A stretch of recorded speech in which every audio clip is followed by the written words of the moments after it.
We've seen Barrel step it up. We've seen DRX step it up as well. So now as we go into map 3, I think this is something worth really investing into as a viewer. What are your expectations now at this point? This all depends on what Varel bring out, right? This is a map that they've struggled on historically. I gotta be honest, Varel has been pretty garbo at this map in the past. Ascension was not a great showing from them in the off-season. I don't even know if that's a real comp. I gotta be honest, triple duelist online. That was something weird. Let's see what they've cooked up this time. They will get to start out on defense. Once again, it's Zuna on the Sky. Zexy needs to have a little bit better of a game on the Raze, but Klaus Yoru, this is almost like PRX-esque, except you're mixing in a double controller, which actually worked quite well for them in the opening map there on Corrode, but it's a little bit slower of a double controller, perhaps. Yeah, I mean, I like it, though. I think it could suit them well. On the side of DRX, this is a very, very standard comp. Double duelist, Hyunmin on that Raze, Hermes back to that Yoru, so want to see him replicate his map 2 performance on this duelist role. Yeah, that's really interesting considering the points, the plus points that you highlighted about DRX on map 2, and now they're going back to the game plan from last week. So let's see if things will work out for the side of DRX, or if Barrel proves exactly why they're here from Ascension. As we send it back to our casters for a bind, Quack and Komodo, please cast away. Cast away we will. It's just a very exciting culmination of the first 2 maps right now. Are we casting the fishing line into the waters, though, looking to pick up a Varel? I think that's what we're doing in this composition that they're bringing out right now. An Astra with a Brimstone coming on towards this map. We need to see some massive timing on the adoption for Cinder bringing in this Astra over the likes of a Viper, for example. That's a little bit more common here. We've got the Sky that's coming again. We've got a day filled with Sky so far. Throw it back a few years ago, I feel like we're seeing right now with the bind and with the split skies, but hey, sure.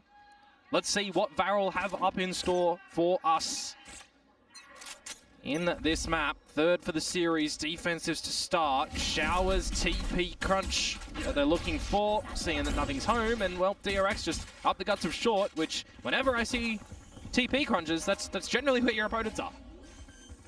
Grab well, Shells combo. Does kind of hurt Brink. Oh my god, he just stayed in there. Cinder will be able to find a shot as well. Okay, this might be a scenario where DRX drop their first pistol because they're 4 from 4 so far, and the flank is already coming out very rapidly from Varel. Uh-oh.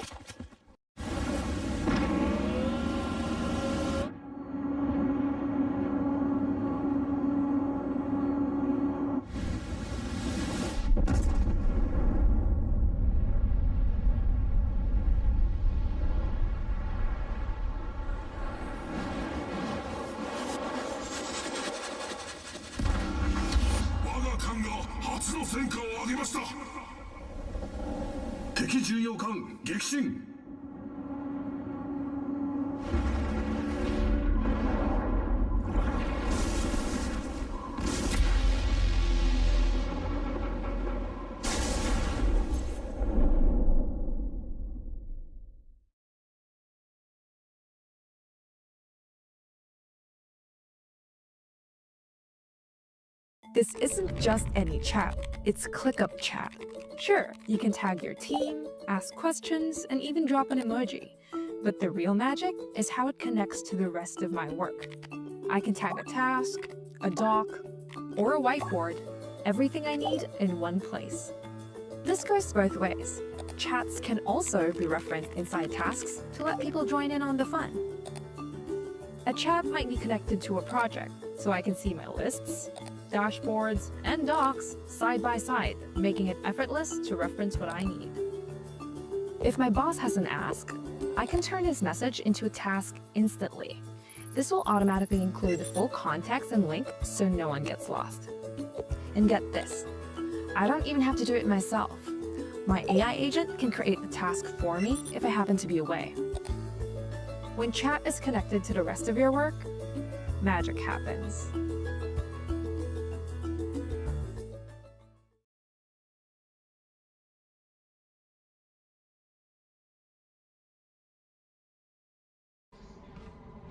Information for DRX at least, but Juno re-clearing outside of Showers to make sure there really is nothing there.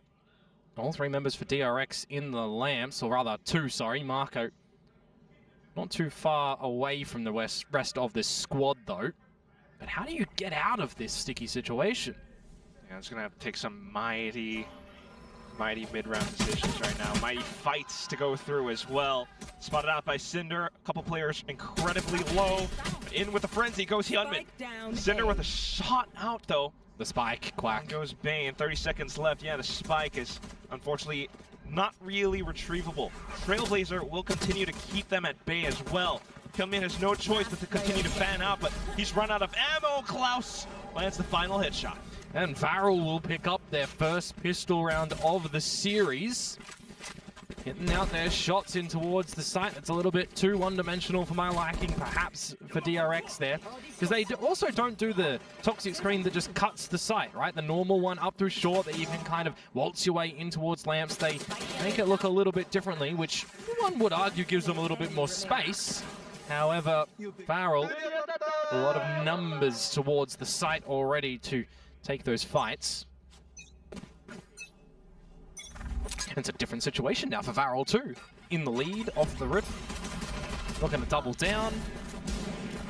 To fish for further kills as they go on through. LP able to swap over to the Ghost, but Hyunmin comes back into close. And Zexy too, not sitting pretty on the donut for too long on this one, already getting 3 kills on the board, as Varel will survive with 4 at the end, oh sorry, 3 at the end of that round.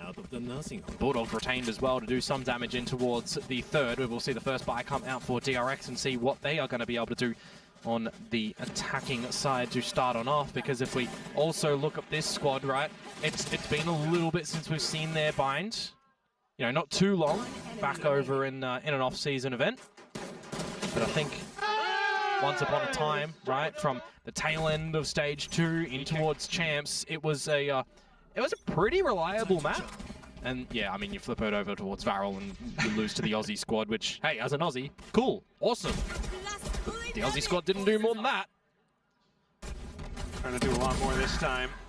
Oh, by fraying. Lurkson gets killed over by Fountain, starting to piece the map together. Yeah, full showers control to DRX.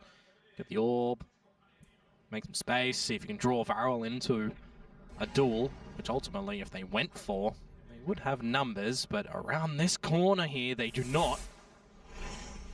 Oh, it's dry swing. Really awkward surprise! Hyunmin, like a jack-in-the-box, springs open and finds 3. Just laser beams them, honestly there. 3 lining up very quickly on that dry swing. I took a glimpse and saw that Klaus did have a blind side, so could have backed it up with a flash had they wanted to, but they went together as a team. They will fall together as a team. And now we wait to see if Shuna is going to hold this weapon to the next round. Just about maybe 30 seconds to go. First buyout for DRX, though, going flawless will be nice for them. You got Hyunmin picking up the showstopper real early in the map as well. So far, coming back to the form of old, that, again, I think we've just really been missing, right? Last series, uncharacteristic, start of this one as well. So stepping back into his normal shoes is good to see. 目的は世界の消失を防ぐこと。私たちの戦いを始めましょう。Shuna as well will be holding onto this rifle for the next round. Could be a real explosive map too, with Sexy beginning to build on up to a showstopper as well. Yeah, if we forget, right, about the bad that we've seen in the series and the last occurrences of bind for Varel, this could very well be a close map, a close series in the end, then really nicely contested in these rounds. But I feel like we need to see Varel fight for that here as opposed to DRX. Getting that free orb over at B. Can do showstopper for showstopper. But what decision making do you want to do now? Showers control with the Yoru, a TP towards the tower to get out. 3 players towards this B side at the moment. And I wonder if we've got some sort of pop flash protocols or deeper protocols from Shuna to re-get Zexy on the long line if they want to, you know, try and get an advantage that way. because right now it's a little bit more on that passive side. Stars will go down as they will lose control, of course, of the hookah, and it's just go time ripped out for DRX now with all this utility. And the showstopper from Zexy is going to hold them at bay for a little bit of time. Oh, wrong call to go through that, huh? He's on 1 HP! That's 149! Zexy's still alive as well, but now all the way on the other end of the map. Hyunmin will be able to... For every one of my players, so, and yeah, Zinx has told us that he has that confidence and dedication, so yeah, that's what Zinx is doing for us. That's amazing. That actually would be a super team if you had 5 Korean Forsakens. That's actually the answer.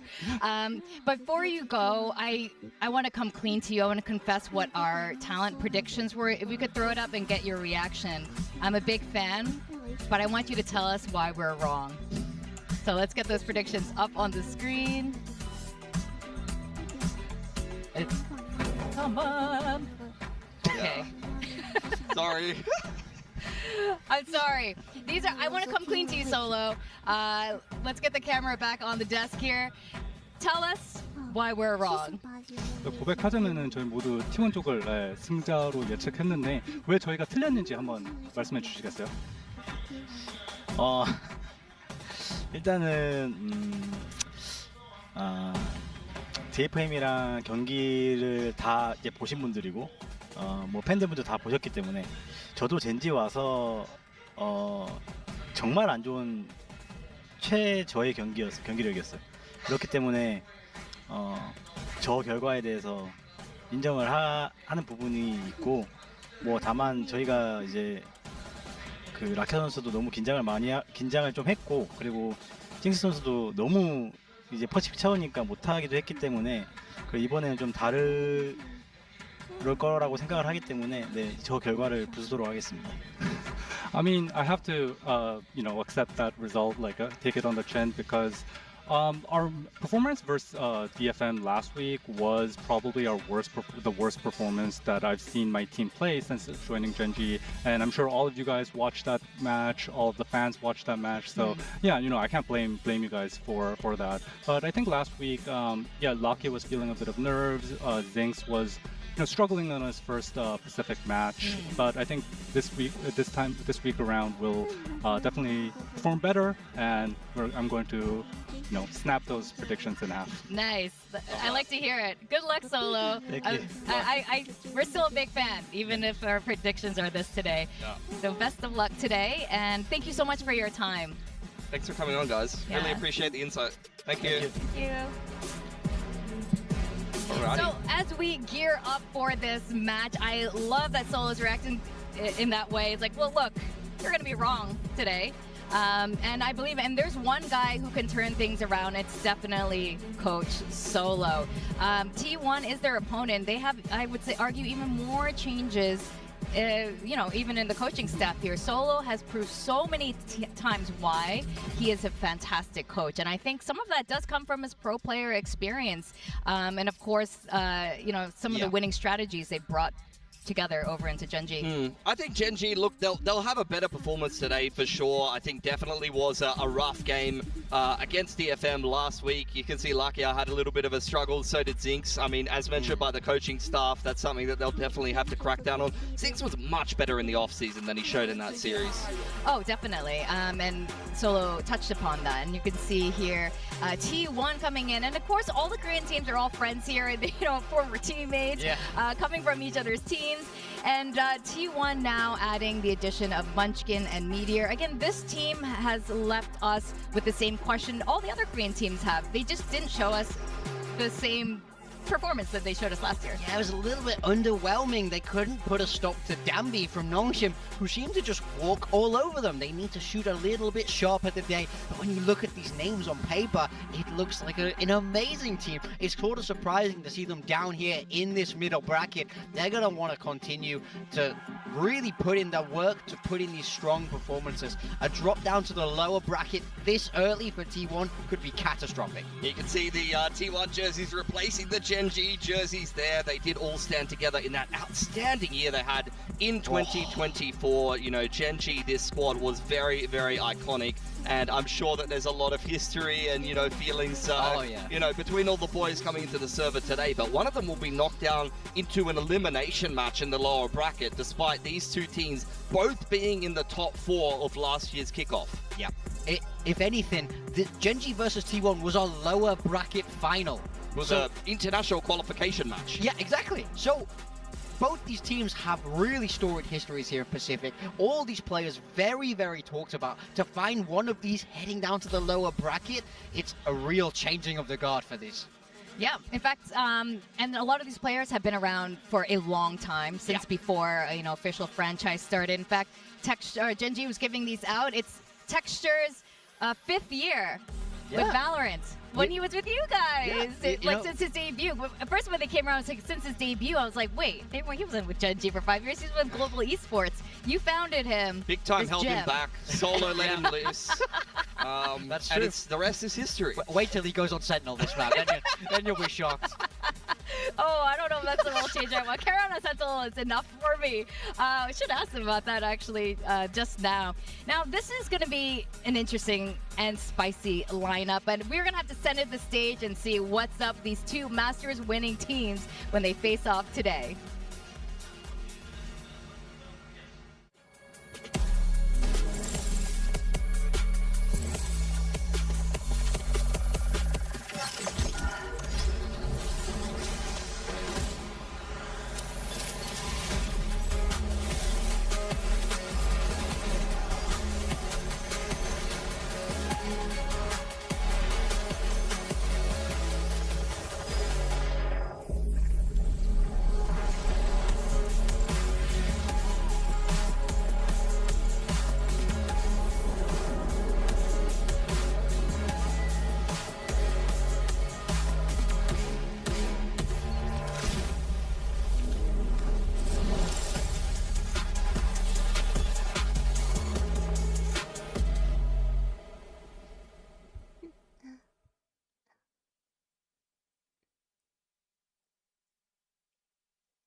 VCT Pacific 2026.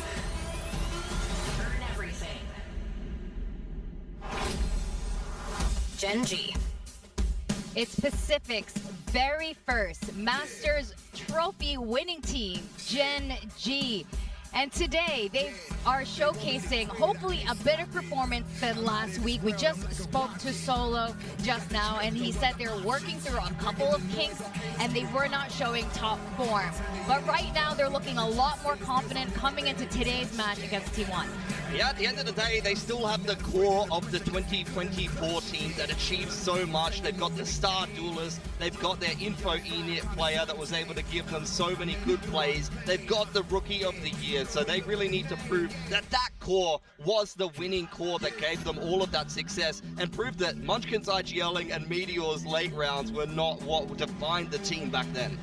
Yeah, exactly. This is something they will have to overcome because Munchkin is on the opponent's side for today.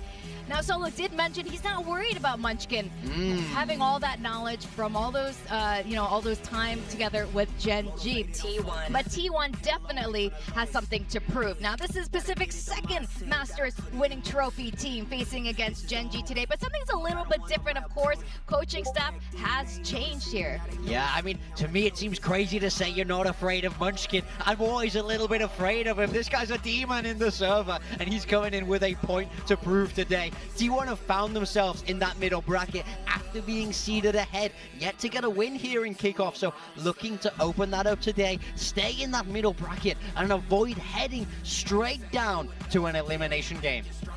Now, this is fantastic. There are some moments, glimpses of T1's former glory here. You know, we saw a little bit of a downturn after they won that Masters trophy. And Buzz, in particular, he was someone that, wasn't performing to the same level he was in kickoff last year. But last week, I would say he was doing pretty well.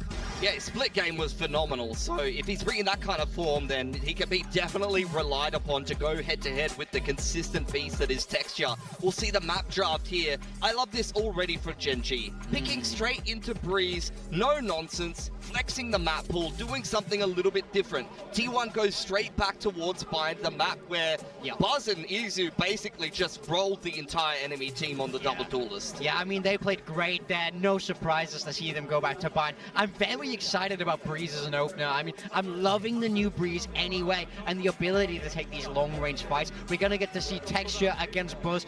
We have to see what agents they're going to be playing, but that's a highlight head-to-head duelist matchup that I can't wait to see. Oh, absolutely. I think Breeze might bring out some classic roles, you know, some of our favorite roles from these players if, you know, they don't change too much. And I know Korean teams don't get a little, you know, they don't go a little too crazy and not too experimental on shifting roles too much. So I'm hoping we're seeing that, especially a nice texture Buzz head-to-head would be fantastic. Yeah, I think for GenG, though, the eyes they definitely drift towards Zinx and Lakia. I think Zinx in particular needs to be the player that needs to have that pop-off performance and showcase that rookie potential he was picked up for. He is a very sharp player when he's on his game. He can flex into this double duelist and do some serious damage, and he needs to be toe-to-toe with Izu in this series. Yeah, absolutely. We know how sharp Izu has been in the past, so, you know, Izu's rookie year was massive. Zinx wants to replicate that in almost every way possible, and we still have a lot of questions about him coming into T1. He was very strong in the offseason, but now here in Pacific, he was weak last week, and he can't afford to have that if you want to take down the Goliaths that are T1. I do wonder how the calling is different for T1 with the IGL role going to Munchkin instead of Stacks.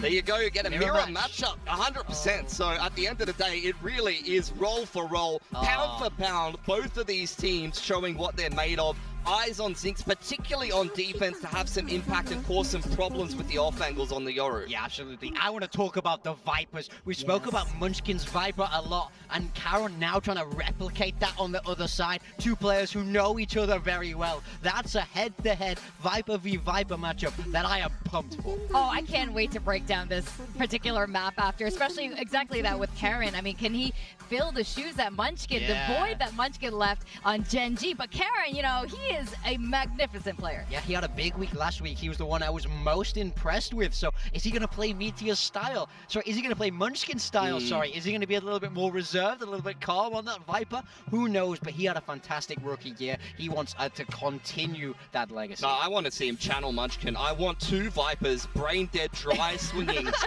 on their own. Walking at each other. When their whole team is on the other side of the map, just dry peeking into the A site. That's what I want to see. All right, we're going to send it over to our casters, Quack and Komodo, for the first map of Breeze. Thank you very much, Desk. Oh, what a wonderful day this is. This is a fantastic matchup. We've got trophy winners, we've got ex-teammates, we've got a mirror matchup as well. I mean, what more can you ask for, Komodo? Just hopefully good Valorant between these two teams, to be honest with you, because you look at this map pool as well. I'm kind of glad we start off with Breeze, because it's actually going to show a bit of this new ingenuity that these now mixed up rosters are going to have to come out with, because you're not going to have massive tendencies come out from a map that you guys haven't played in over half a year, where things have changed, metas have changed. You're kind of deploying the same agent set, but you've got, you know, new blood in the rosters, you've got change-ups, you've got role swaps, you've got a map that is back and has had some good adoption globally so far. So I am very excited to see how this map of Breeze is going to look for both of these teams. Oh, yes. One will go down to the elimination stage to play Varel. That is huge. There could be a world in which T1 or GenG are eliminated first. What script is this? Who wrote this? But alas, this is where we are once again. And of course, it will be GenG starting on the defensive side, and we picked the map as well. I mean, just so much to think about already. Pistols are going to be a required item, as it's a bit of a problematic position for both of these teams so far in kickoff. And, well, we're just going to have a massive fight over in B main off the get-go. One of the things you mentioned, the new players, the ones we got to keep our eyes out for. But right now, it's just Texture going for the wide swing. Zinx, Karen finding one apiece themselves, too. Just Meteor and Stacks immediately left on T1 side. I think T1 want to redo. I wasn't ready. Can't do that, buddy. The round timer is just continuing to tick. So back in the elbow, back in the cannon. Try to path towards somewhere. 3 simultaneous kills, essentially. And there shouldn't be a way that you get back into this round. Remaining. That's a Sharpie from Texture. Down Wow, mid. with the Bandit too. Hello. Spikes down. Meteor gets a kill or two. That's the best. Yeah, because this ain't happening. You ain't giving Meteor a 1 versus 5. Okay, Zinx. You're 9 HP. He's got some learning. It's all right. Not too bad. They don't need to get too overzealous for this one. But eventually, they will find him. Some damage delivered. Some damage taken a little bit as well, 61. Zinx into a different position now. 30 seconds left. And that's just going to be the headshot at the end. Oh. Very clean for GenG. A good read for a pistol. A good plan for a pistol as well, really. He's just going to get that on the replay. My God. 3 kills. As quick as that. Effort by committee. Barrier just dropped. Yep. 3 bodies dropped. I mean, that's one of the things that we have a bit different over here in Valorant, right? You've got a lot of fights at choke points immediately when those barriers do drop. Sometimes rounds can be defined just from that get-go. Case in point, we see it just there. Okay. Full classic sparring Meteor on the Bandit. Munchkin rocking the foot classic. The footballist. Big time says. Or Bambino. Right now, also, gonna get their way into sight. Got Ash. Easy into the site. Double duelists, drop in, get a plant, 5 versus 5. You get any damage here, it could be good. Otherwise, it's just a slight exchange here or there, trying to take on the pistol duels as a team, closing in the distance. Ash hears it, wants to back away from the wall, calls for a pop flash, but oh, hello, Munchkin and Meteor, what's happening? Maybe lightning striking down in this one. Karon and Lakia, see if they can bring this back. Last player standing. There they go, finding 2 kills, 1 each. Just Meteor left. Last player standing. Marking the angles, Karon crouching down. Almost let that one go, boys. Very close in the end. Karon, the only survivor for GenG, means that this next round is going to look a little bit weaker in the purchase field. Let's see if they can get a cheeky round or not. It's the time for T1 to start to activate in towards this map with the confidence that they're getting plants, they're getting kills, they're off to the get-go in this one. And they got the favorite Bane. Just close, but otherwise should alert you as to how these upcoming rounds could play out. GenG still needs to kind of wake up. As it was Solo who mentioned that perhaps Zinx and Lakia do need to warm back up to the stage. Oh, for sure. I mean, there's always going to be some teething issues just like that in the very beginning. Getting out with the 2 rounds, though, for the very beginning in quite convincing fashion for the first, sloppy in the second, but you get the job done. Set yourselves up to shake off some of those stage nerves, hopefully. This round is going to be the good test, especially for Ash over at this B site by his loads himself. Trying to stay hidden inside of the smokes, marked on to the gate crash. Not quite finding kill just yet though, but it will stay alive long enough for the rest of the team to get here. Unfortunately, the effects of the previous round now can be felt. But 2 players with shares down. It is, yeah, the rifles that are still going to remain, right? So this is going to be a maybe workable scenario. Keep an eye on what Meteor might come in with a little bit later too, mind you. As he's still in mid, looking to see if there's any little stragglers from GenG. Spotting Lakia for now. He's been playing this lurk position, so GenG now aware. Lakia trying to take him head on. We'll spot him out, but with the Guardian, unfortunately, not quite finding the duel instead. So just Karon and Texture. It just buys so much time away from the workable spot that you're trying to get in towards this retake. It just can't come into fruition, and everybody on T1 is going to get a kill in the rounds together, meaning T1, very clean bonus round, their first buy round. Now we charge GenG. What these defenses really start to look like with weapons and with your opponents in the server fighting. Because in the last series for GenG, kinda, yes, refresh our memories, Komodo. 2-0 loss to DFM.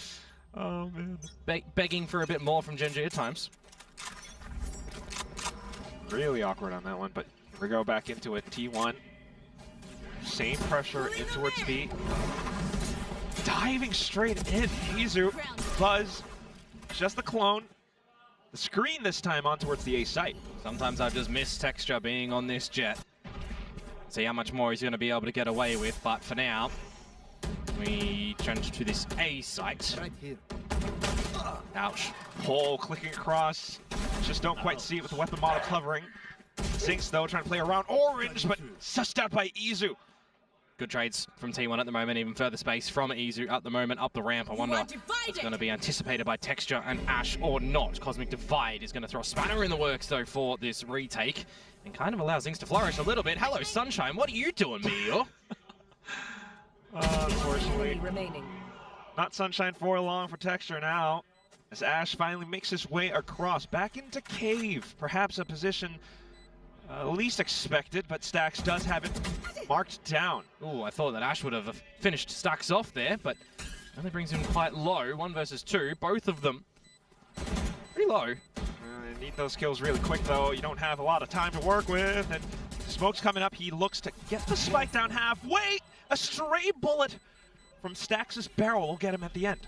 Yeah, it's something as well that I was kind of wondering over in that T1 Nongshim game too, right? When you've now got this change from T1, you've got this switching of the calling coming out onto Munchkin. I don't even want to say new blood to the roster because of how long he's been playing. But it does change a little bit of the approach, right, for T1. It also lets Stax be a little bit more free. And I look towards that series and I'm thinking to myself, all right, there's times that Stax is able to get, you know, just more focused on towards the crosshair, more focused on towards the utility. And it's definitely going to be a different beast that they don't have to contend with the likes of Dami that was just ripping you a new one. But if Texture is able to really get activated on this one, it then makes me wonder, you know, how is Munchkin going to call different? How is Stax going to get involved as well, and what he can still try to theorize in those sort of equations for himself? All these different rule conditions for both teams. Yeah, for sure. Buzz, don't forget too. He was certainly getting dirty on a lot of the duels in that series on the duelist. The Neon, the Yoru, the Raze, now we get the Jet. Because despite it being a loss to Nongshim, yeah, T1 still made it quite the fight. Yeah. Certainly an upset series though. Leads into a very spicy couple of upper bracket matches. Right now though, this one could get pretty dirty in towards this B side. Know what the standard execute's going through for now. Player still alive up around the smokes, playing around with shotguns as well. Ash landing the first one in.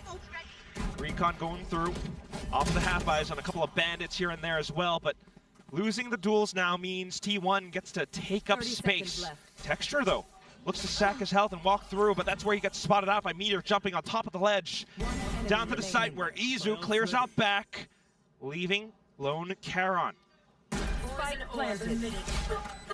Good pick from Munchkin, just as the smoke blooms as well. In death, Charon will pick up the Viper's Pit as we get 3 in a row for T1. Looking to see if there's going to be an answer back for GenG, where I kind of wonder and consider as well, how early are you going to be wanting to get out the operator on this defensive side too? Are you going to want to be able to get that out? Because you've got a lot of opportunities on this map of Breeze with these long lines that it can be certainly devastating. It's going to be brought out now by Texture at the A side of the map to begin.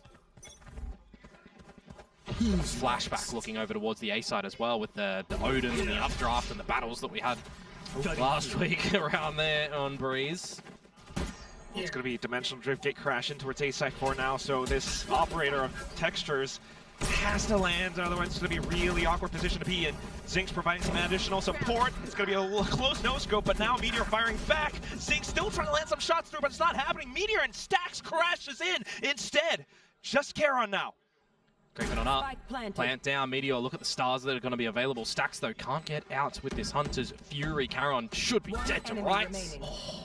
And down he goes. Ash hopping on up as well. Footsteps heard, and it's just Meteor onto the off angle to find the third. Yeah, just the first 2 rounds of this half so far for GenG. Since T1 got weapons in their hands, they have certainly been looking like Team 1.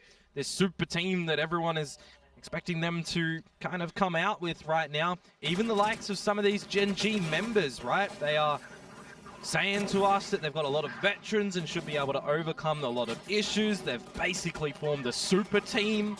Got to be careful of Munchkin from Ash and from Lakia, so they certainly know that this is going to be an uphill battle of a game. I also find it very interesting that in all of the responses we get when we ask T1 the same questions, not a single GenG mention in player, in team. It's like they're not even on their radar at the moment in this journey for T1 to get back onto the international stage. You know, given the performances so far from the previous series down to the previous few rounds, you would kind of be inclined to agree with the sentiment from T1 players. GenG are just not too early though. Very early. If you've got Lakia readjusting in towards things, you've got Zinx coming in as a new recruit as well, right? Thrown into a meta that has a very, kind of strong reliance on a Yoru as well. It can be a little bit overwhelming.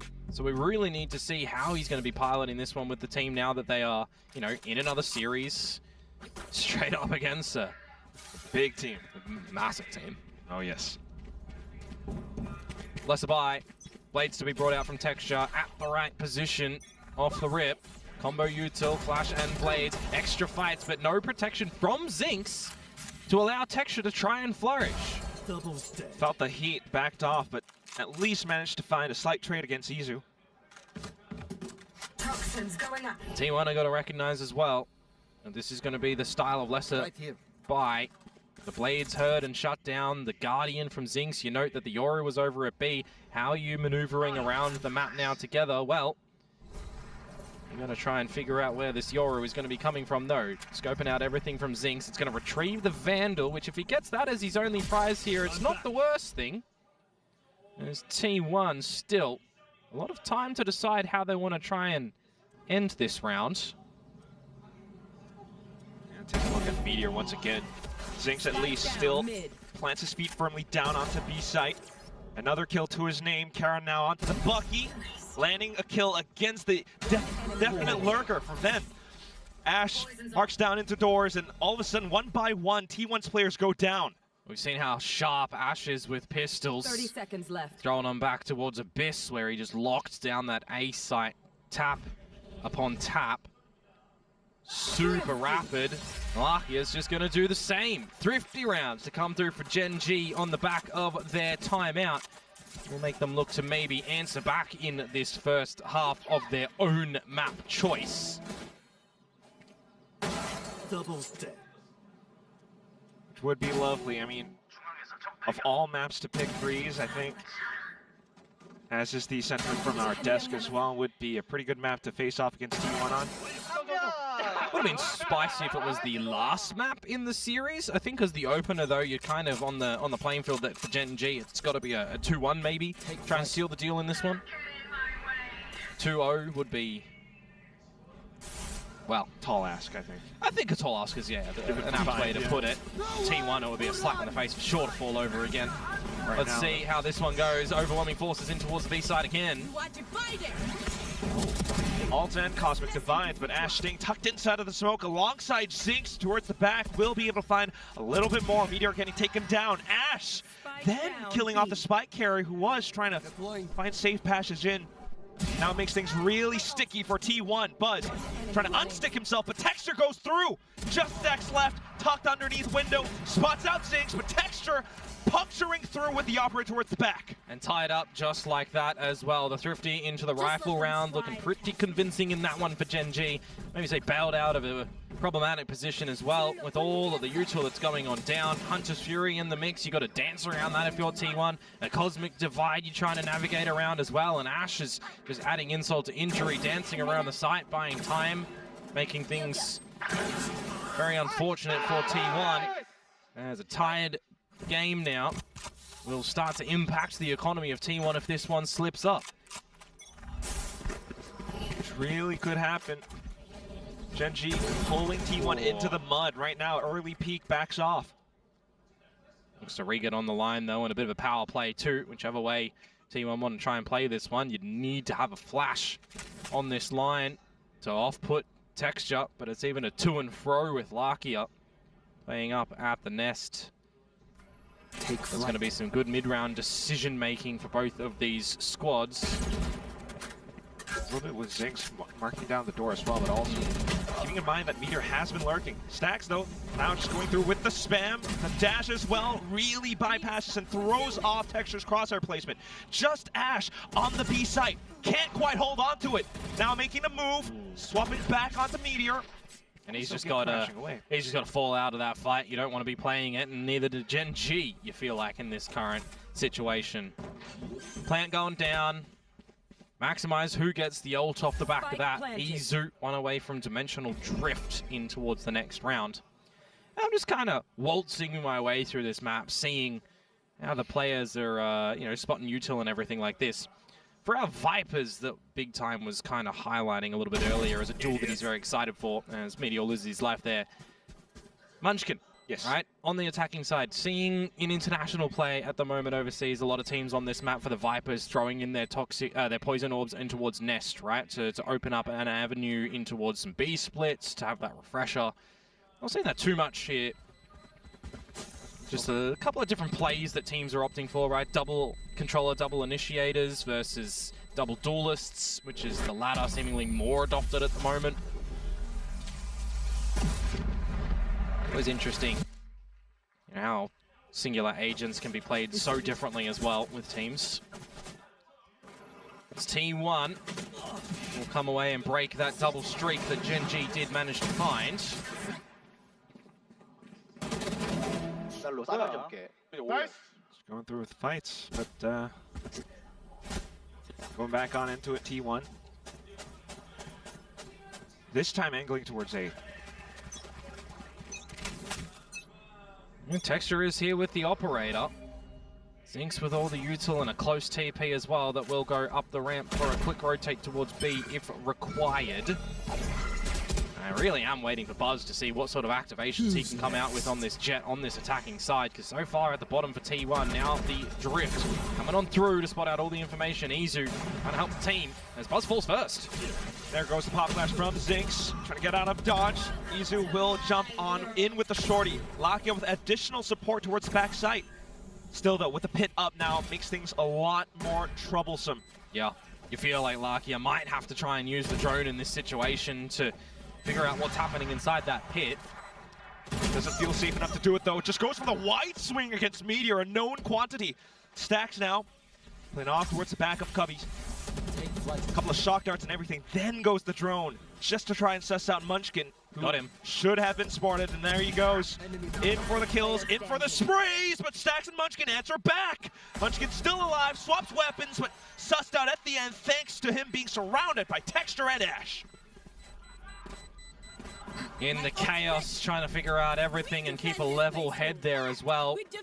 Very well could have been a scenario where we see some players try and overheat in those moments as well, right? If Lakia doesn't play that together with his teammate coming in through the wood doors, if he goes by himself in that situation, it's a pretty paramount duel that he wins against Izu as well to keep things in a workable state. He falls, you don't get the drone in towards the pit, you maybe see the world in which it just does go very nicely towards Munchkin's favor. We tie up yet again. Things closer once more. Oh. We've always seen a bit of a lurk in through mid, right? In through Munchkin, in through Meteor. See how they're going to play that one. Stacks, rather. Gonna pay some tax in this round. Obscuring vision. Can't quite evade that for now. He's just losing all his money for free.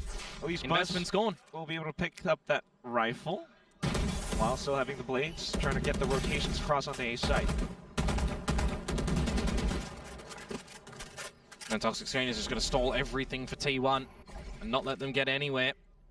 The mid-deep line from Zinx too. Gotta wait and see what the timing does look like for Meteor popping that Nebula as well. You've still got a pretty good crossfire of sorts over at the A site and a tucked wall that Charon can play with when that Toxic Screen is up. Portal closed. Portal's just closed, so he has to make a decision, and he decides to go right at this moment. Catches him square in the back. Munchkin goes down, the rest of the team trying to pick up the pace, but still you gotta watch out for Lakia, who just took down Meteor, and there he goes again. Meteor Magic sneak through alongside his opponent's Cosmic Divide. He's put himself in a pretty sneaky position here, to be honest with you. Do they read it? Warning signals on the mini-map. Trying to jiggle back and forth, and there he goes. Gets off the first at least, but Texture answering back with this operator of his, continuing to wreak havoc. He dives forward, forcing Izu away. Tries to find some safe space. Allows for his opponents to get a tap off at least, and then makes the move. Looks for a couple of taps, but there goes Texture! Now this operator is starting to really become a nuisance for T1, that's for sure. When Texture gets on these lines, you're seeing that name in the kill feed, you're seeing trades from the rest of the team on the back of those shots as well. Opening things up onto Stacks nicely, closing it in the end as well. It's good. Got a tandem players coming through from GenG in that round. I mentioned that toxic screen little pocket that Karen had to play with as well. Unfortunately for him, the wall was down, not up for him to sneak in towards. Timeout for T1. Let's see what KDG has to talk about with the squad. Of course, no more Autumn for T1 on the coaching department. He's gone over to EDG now in CN. Oh, wow. That's really interesting. Calling it out the last round of the first half. Rounds have been close. But back and forth now, you're starting to see Texture really outperform Buzz? anyone else on the server. Yeah, Buzz. If you want to throw the head-to-head in there for the duelists because of this mirror match, right? It's, well, it's a stark difference, to be completely honest with you. Texture on top, Buzz on bottom. I didn't realize it was that stark. Yeah, absolutely. Unfortunate circumstances, but there they go again. This time, T1 once more back into B. No immediate aggressive plays, though, in B main this time from GenG by the looks of it. Bladestorm is brought out by Texture. Back up that operator. Cut you down for size. Wow. Hunter's Fury is going to be gathered here by Stacks. Is he going to be trying to drop this to get in towards the site? It does feel like this is going to be a very big challenge for T1 to get into a post-plant scenario, retaining that with the backed up site that GenG do have here. So Hunter's Fury is in, and it's good. Not too bad. Still gonna need a little bit more though because Texture's still alive. Off with Karen onto this Judge. Buzz managed to take him down, but there goes Texture once again. Lakia once more marking down Meteor as well. And what does Stacks do now? 1 versus 2, knows that they're split. Doesn't want to go into Mr. Raid Boss in Texture at the moment, it seems. So Lakia for the Sova diff, perhaps. But where do you think he's just retreated in towards? He's standing on the corpse of his opponent. No way you expect that. In the halls, he's just going to have to retreat. Now the position's known. If you're GenG, you're playing this together. Hell, Lakia can even just rip the Hunter's Fury early here if he wants to when the plant goes down. And it can buy some good time. Right up for Texture to get into position, and there it is. Just as soon as he found a little safe spot. 7-5 at the end of the first half for GenG. And the argument's made, missed 4K in that round as well, as Texture picks up 4 kills, Operator for 2, Bladestorm for 2. Very nicely done. Feels like he's back home on this map that once was played here and there for GenG. Of course, yeah, in, well, not 2025. No. That was you know, out of play, but you bring it back to 2024, you bring it back towards their Masters affairs. It was a map that had some pretty good wins from them, but it's also a map that has had some significant changes. We've had new agents involved, we've had new metas be developed. It's a very different feeling that we get on Valorant today as opposed to 2024. Especially when you think GenG as well, right? The 2024 GenG squad was the squad. Lakia was a part of that. Yeah, they've got the core. They've still got a core. Oh, man. Which is why while things might seem friendly between the teams, they are also starting to tense up with the way the scoreline is shaping up. And that's why you see that timeout deployed as well at the end of 11, start of 12, right? T1 know that the 6-6 scoreline is going to be quite different to a 7-5, especially if pistol doesn't go your way. You start to see GenG peel in front a little bit more. And will they run with it or not, right? You've got the attacking side now, switch up. That Texture is going to get dirty into the fights with. Zinx can back up as well.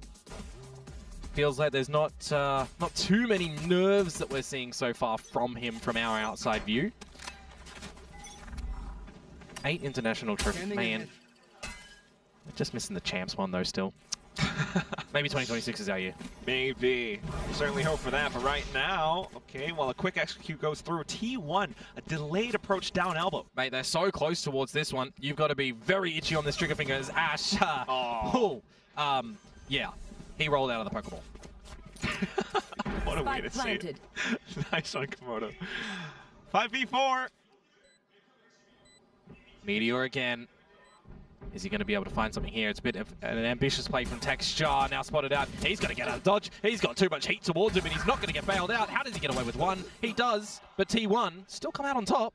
Yeah, and that's numbers for you. 4v2. What a smart decision to kind of hold things off while GenG expected them to continue to approach from back B main. Karon, though, quick to alert. We'll be able to find one shot, Meteor, for the trade, and that leaves Lockie alone onto this classic, trying to dance around. He's found those things! Double back and forth, and now hopping back into it. Izu might have the spike halfway, but can he really stick it all the way through? He spun around, he stuck the defuse! T1 takes the pistol! Sometimes there is such amusement in this game. The meme lives on. Where have we seen a little spinny boy get a massive defuse before? For the win, essentially, on a map. Oh yeah, Sunset. That map's gone. A lot of players don't like that map. That's always comical.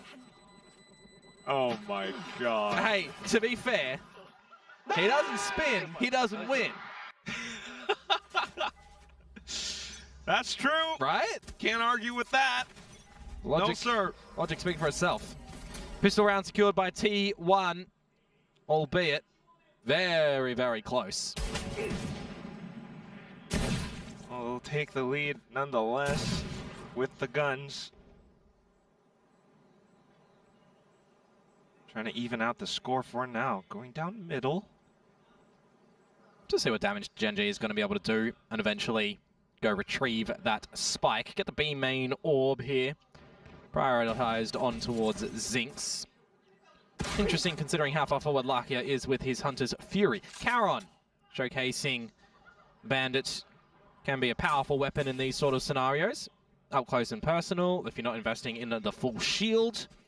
Izu. Now the spike retrieved, they will regroup. They will find the gap in the map as well over towards this B site that is going to hold no T1 members. So they get the choice of wall, they get the choice of utility to go on in. They will eventually realize and recognize, well, no one's here. Where do we want to plan for?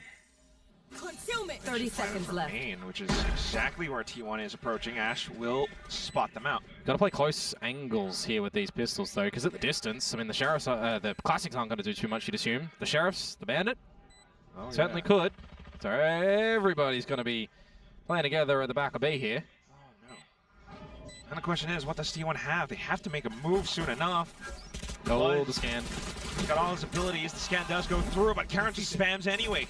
And there goes shock darts back and forth. One landing onto Karon. Meteor out towards the back, and all of a sudden you're seeing players drop all over the site. Buzz trying to stay alive, but only finding one. The second round is going to be gathered by GenG. A pretty much thrifty variety there. That's a big oopsie. What is it today with teams not able to find their second round after a pistol, huh? I can't tell you. There's just a feeling in the air. Letting your opponents plant the spike, though, is... I mean, they kind of had to in that scenario, right? You take the gamble as T1, you lose your first player, then you just group up in 2 pairs. There's always going to be a gap around the map in that sort of play. And a round stolen by GenG. Now the money is just gone and absent for this round for T1. GenG might be able to siphon themselves a good lead. Oh my goodness. Yeah, it's silly. Hey, it works. Yeah, I mean, any kill you can cheese is always going to be valuable. Flashes and throwing bodies into it. Now you're fixing up a big fight. The gun. Spamming through and through. Buzz low HP, still has to Bulldog, but eats a little 9mm bullet from the Spectre. Instead, I thought it was a shock dart. At least everyone's not throwing their lives to try and retrieve that Bulldog. Does draw out a little bit more utility from GenG before they decide to ultimately scale up in towards this A site that is going to be, by the looks of things, where things will end. Here the drone, however, from Stax, it'll potentially just have gotten the shoulder out of a couple of them, but as T1, you're not really budging from this site anyways here. Just hoping for the right clicks. Yeah, or are you? Meteor's kind of guessing that there might be a bit of a flank potential to come on out. 30 seconds to go. Go time. Especially with that recon going through. Snakebite completely dodged, but Munchkin will just waltz right on through. Finds the shot anyway, nonetheless. GenG still having their time on this site. And down goes the spike as well, so a little bit extra bonus. Well, so far looking pretty good for GenG. How they're navigating things on this side, and also how their defenses did look. Is it a slow start for T1? Did Solo whip them into shape in the previous week after what he said was, you know, probably the worst that he's ever seen his team be? Whip them into shape. Ooh. Yeah, maybe. At least on this breeze. He's trying to walk away with the lead now. Which really makes you wonder, what else can T1 do? Got the stars set up. 3-2 split. That's all 5 in main for GenG. They are just going to double dive in towards this site, you would assume. There goes Texture to lead the charge. Flashes and layering upon layering in. A little bit ill-advised for Zinx. Didn't have anyone else to assist him, nor did Texture. Uh-oh. Oh, and then it's just the domino effect. One by one, starting to dwindle. Karen trying to watch down to the angles, play it safe, tuck behind cover. But unfortunately, his team has fallen all around him. He finds a quick double just for himself. He's going to need so much more. Fortunately, that's where Izu says, that's enough. Yeah, T1 gonna answer back. A little bit of damage done to them, but they certainly gave it a good crack in the very beginning to win the round, swatting Texture and swatting Zinx. So you might want to see a little bit more or further utility, or further bodies as GenG before you hit that gate crash deep in towards the site. A bit too ambitious for him to just TP there. But hey, these are the things you'll learn. It's the first time we're seeing these teams play this map for kickoff and together as these squads. Very is pack mentality though for GenG, isn't it? Multiple rounds, all 5 together. Yeah, stark difference towards how T1 play it, leaving Munchkin or Meteor to have a bit more autonomy. Well, it will help them in the split approach at the very least, in with the Hunter's Fury, but now Texture getting caught out by Izu. You mark out some of their positions, but you start to lose players left and right as well. Zinx and Karen working off information. Buzz still alive though. His opponents are pretty low, but Karen heads on. Now Meteor and Stax arriving on the crime scene. Shock dart in from Stax could finish Charon. It's going to tickle Larkia here for a bit of damage as Ash plays in mid and finds the right timing onto Meteor, not clearing corners. Stax. 1 versus 3. Steps into the Lion's Den. Steps out for a brief breather, but right around the corners as well. Everyone's spotting and marking him. He does get one at the very least. 11 HP. There's no way you're getting back in towards this one, though. Decay in the pit. Time a tick in. You'd assume there's that star on the floor, which we can confirm by a radar. This is just a situation that you're not getting out of this one. He's heard the footsteps of Ash, so he's got to be a little bit careful that this kill might be coming to get him. He will dink him immediately. It's nicely done for Stax to hold on to this rifle. He'll also hold on to a little bit of this utility in towards the next round as GenG do manage to find double digits first in this map of Breeze to start off. You know, what last year stuff would be a massive, massive match. It still is a massive match this year. It just feels like It's got a little bit of a different aura around it for the middle bracket, as opposed to something like a semi-final, a final. Timeout. Still got a long ways to go, exactly. Well, the timeout comes into effect. T1 definitely needing it. Yeah, they get the pistol round and they slip up. And they get one round a little bit later, and that's all she wrote so far for this defensive side. So definitely need a bit of stabilization. Otherwise, if GenG keep on pushing you and you're forced to capitulate, well, the rounds and the map could get away from you very, very quickly. And every single person that predicted T1 on the desk and talents are going to make us look like fools. We'll take that. But, I mean, for now, just continuously trying to react to GenG's, you know, complete pushes. Well, it's one of those things about being reactive versus proactive, right? Yeah. For a map like we've got a lot too. of different IGLs that'll fall into different categories, fall into the different buckets, and I mean, even round by round, they can look a little bit different, right? Last series for me, Lakio was definitely more in the reactive department, as opposed to being a little bit more, you know, proactive initiative early on, making the clear decisions instead of just playing on the back of what your opponent's throwing your way. This time it is looking a little bit more decisive for GenG. While T1 tries to fish for something, anything around cave. No bites for GenG either. Happy to play further back. Poison orb emitting. As is how you would play after a timeout. Sustaining a bit of damage, though.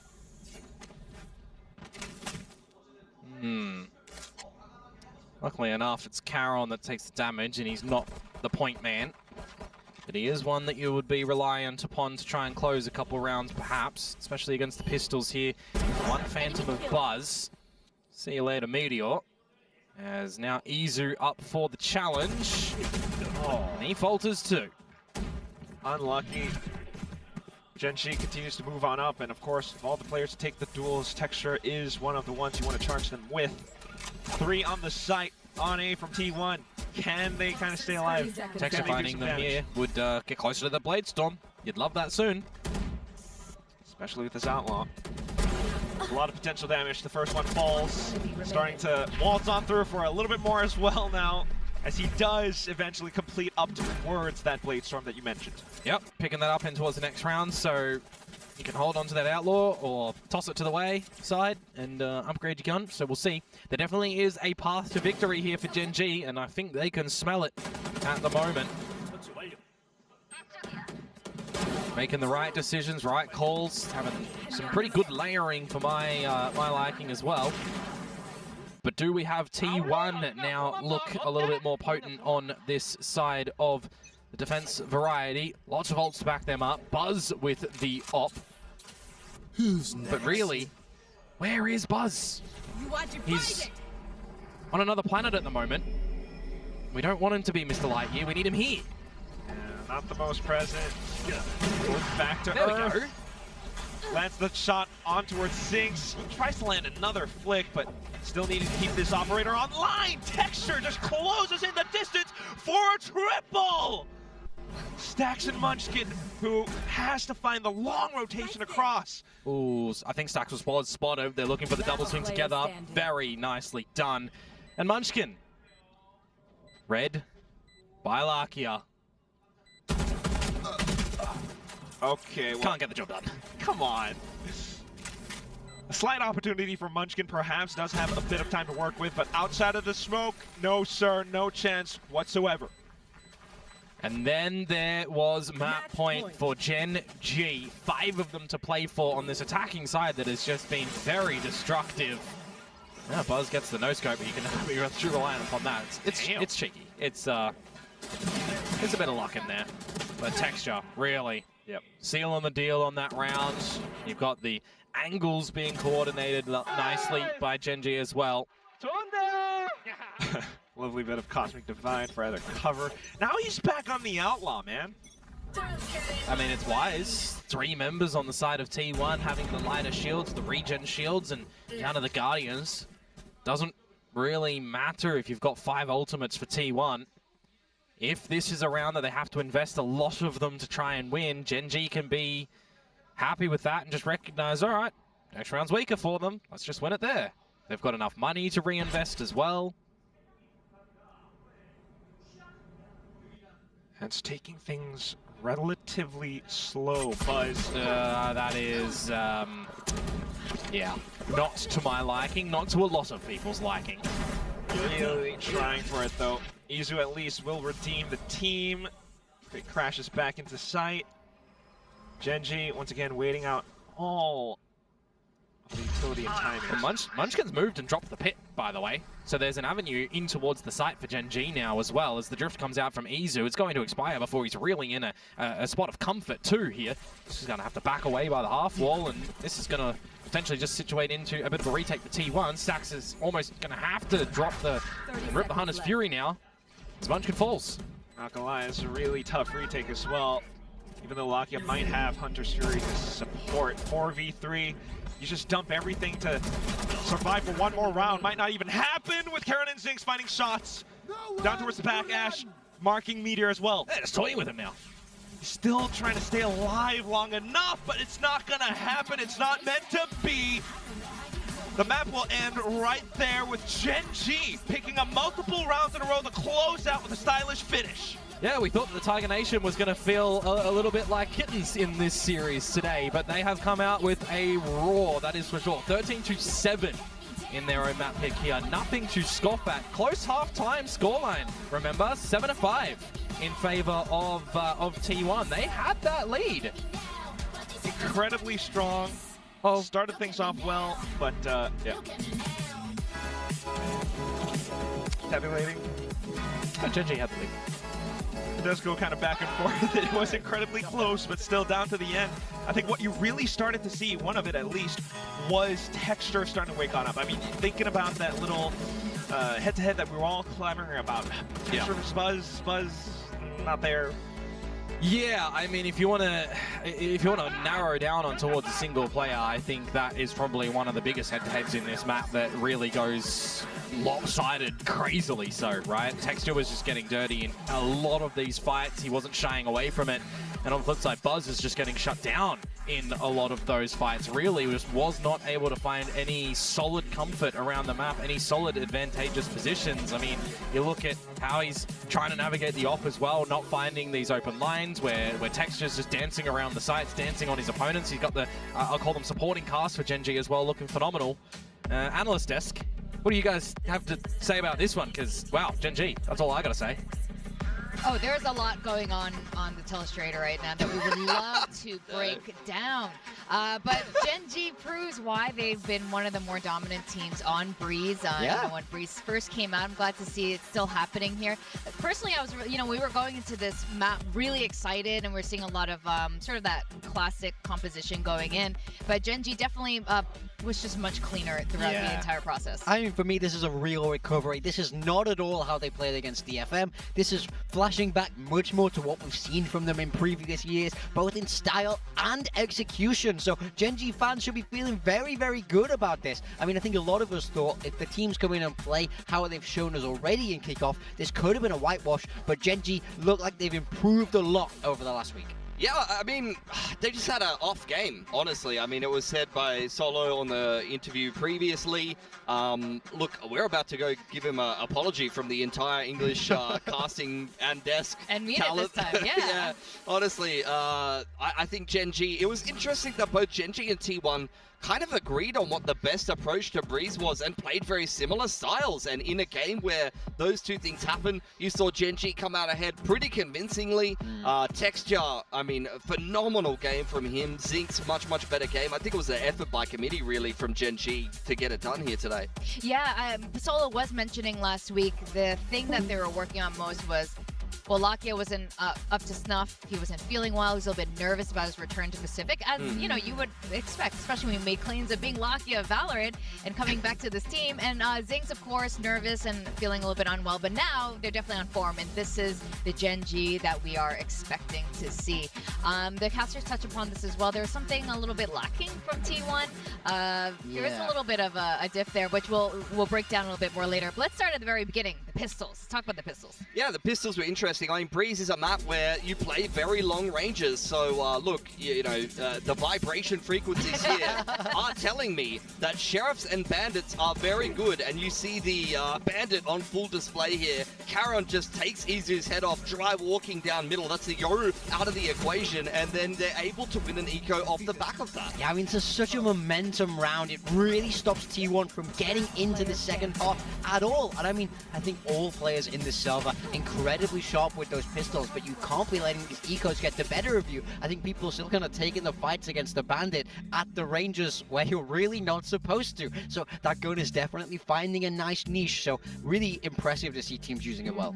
Now, one thing that we've always been impressed by Solo is their strategies. Now, we had Ash anchoring the sites really well, and I think this was a large part of their success. Yeah, for sure. I think B was a big focus for both of these teams. You saw T1 on their attacking side. They threw a lot of fakes. Half the time, they were just sitting in elbow and waiting for people to push into them. And I think because of that was Texture as well as Zinx playing the Yoru and Jet. You're expecting these players to get aggressive on the defensive side, and T1 was very much waiting for it, but I don't think they necessarily caught them very often, and both Texture and Zinx were able to have a lot of impact on the defensive side. Yeah, I mean, I've been very, very impressed with both of them in this game. I think especially Zinx stepping up, and Texture, I mean, he's back to the form that we've been kind of expecting. He wasn't there as much in that opening match, but this one, it looked like vintage Texture. He's back on the Jet. This is what we want to see. Yeah, so let's look at these beautiful moments again. I mean, he's sharp. He's very, very sharp. Loves that Ion skin, by the way. Oh, yeah. I mean, Ion Sheriff is pretty cracked. You can see him able to really disrupt a lot of the executes. Zinx is playing that rotation role. You just get the no-scope inside of the smoke as well. Like, these two made T1's life a little bit of a nightmare, despite the fact that they started very well, and I think that were a big catalyst to allow GenG to actually make the difference to win this game. I mean, when you're running this kind of double duelist, this is exactly what you want to see, and I think these two work in perfect combination. Texture is so good on the op, so having him beyond that Jet makes a lot of sense. Whether Yoru can be a little bit more aggressive, he's often playing with that rifle. This was a fantastic 1-2 punch all the way across the map. Absolutely, and you can see why they end up dominating on this right now. But you know, we're talking at the beginning of this one head-to-head we were super excited to see, of course, was the duelist matchup between Buzz and Texture, both on that Jet. Oh. But Texture definitely was the one outshining. I mean, Texture went crazy. I'm gonna kind of make a case for Buzz though. On the attacking side for T1, I felt like he was like sent in on a suicide mission into B running fakes for T1 while they were doing mid to A's and things like that in half of these rounds. Then you finally get onto the defense and you go, all right, I'm going to get an op-out. We've won the pistol. Let me just manage my economy and I'm going to get rolling. You get eco'd in the second round and you never recover control of the economy. It's rough. You know, that can lead to a rough game for your Jet player at the end of the day. And look, I think at the end of the day, Buzz is a player that's been very up and down. We've seen him take over games. We've seen him go missing. And unfortunately, this was a case of the latter. I mean, the good thing is, though, we've seen him have that up and down within series. A bad map 1 for Buzz does not mean a bad map 2. So we know he can do it, but he really needs to turn this graphic entirely the other way around if they want to reverse sweep this series now and avoid that very lower bracket. It's honestly been a while since we've seen Buzz go into that Buzz Rage mode. Do you remember those days? I feel like it's been so long where he just gets so pissed and fed up about his own score, he ends up just going absolutely ham and, you know, kills it. But we will be going into the next map now. Great first map of Breeze. And now, we didn't get a chance to talk about our predictions. Yes, it was clean sweep with T1. But why did you guys actually end up picking T1? So for me, it was just based on what we've seen already in kickoff. I feel like T1 played Nongshim close. They just kind of couldn't manage Danby. But I felt like GenG, that opening game was pretty bad from them. I thought if both teams come in showing the level that they've already shown, T1 should be able to win this. But from that map 1, we've seen GenG level up already. T1, unfortunately, I haven't seen the week-on-week improvement. Yeah, I think GenG just kind of outplayed them on Breeze. They had a better read on the map. It felt like they were playing it much more comfortably. They did get fortunate enough to win that eco in the second half as well. Despite T1 getting off to a hot start on the attacking side, I think GenG was all over them for the last, 16 rounds of that game. Yeah. Bind for a pick here. It will be defense start here for T1, which means that GenG have opted to start attack, I can assume, which is an interesting one. I mean, for me, I gotta say, I really hope this gets to map 3. Haven, where Munchkin's gonna be on that Viper. GenG played that Viper comp for years. I mean, a map 3 would be fantastic, but that means T1 have to get binded up. Yeah, that's true. I think for T1 as well, you're going to put Buzz back on a Raze, I would imagine. I think they were playing Raze Yoru on that map. It's a style that really fits them at the moment. You saw them going crazy on Split just before, and I think if Buzz is going to have his Rage Mode game, Bind is the perfect playground for it. Yeah, and we would like to see it here. This is not, top tier T1. We know there's more to it, and I think the reason that you gave for Buzz in that last map was interesting there. But yeah, as we go into Bind, we haven't seen them play at this kickoff yet. I am curious how much changes they will make, or if GenG is sort of going to use the same game plan that they used to use, or are they going to switch it up? Because GenG is pretty famous for kind of using a similar strat book and then slotting like new players in. Yeah, I mean, we don't normally see crazy innovation from the Korean teams. They very much like things to be a little bit more stock standard and play around with what they're familiar with. So we'll wait and see. We do have the agent select coming up now. And on the side of T1, they are keeping it very, very standard.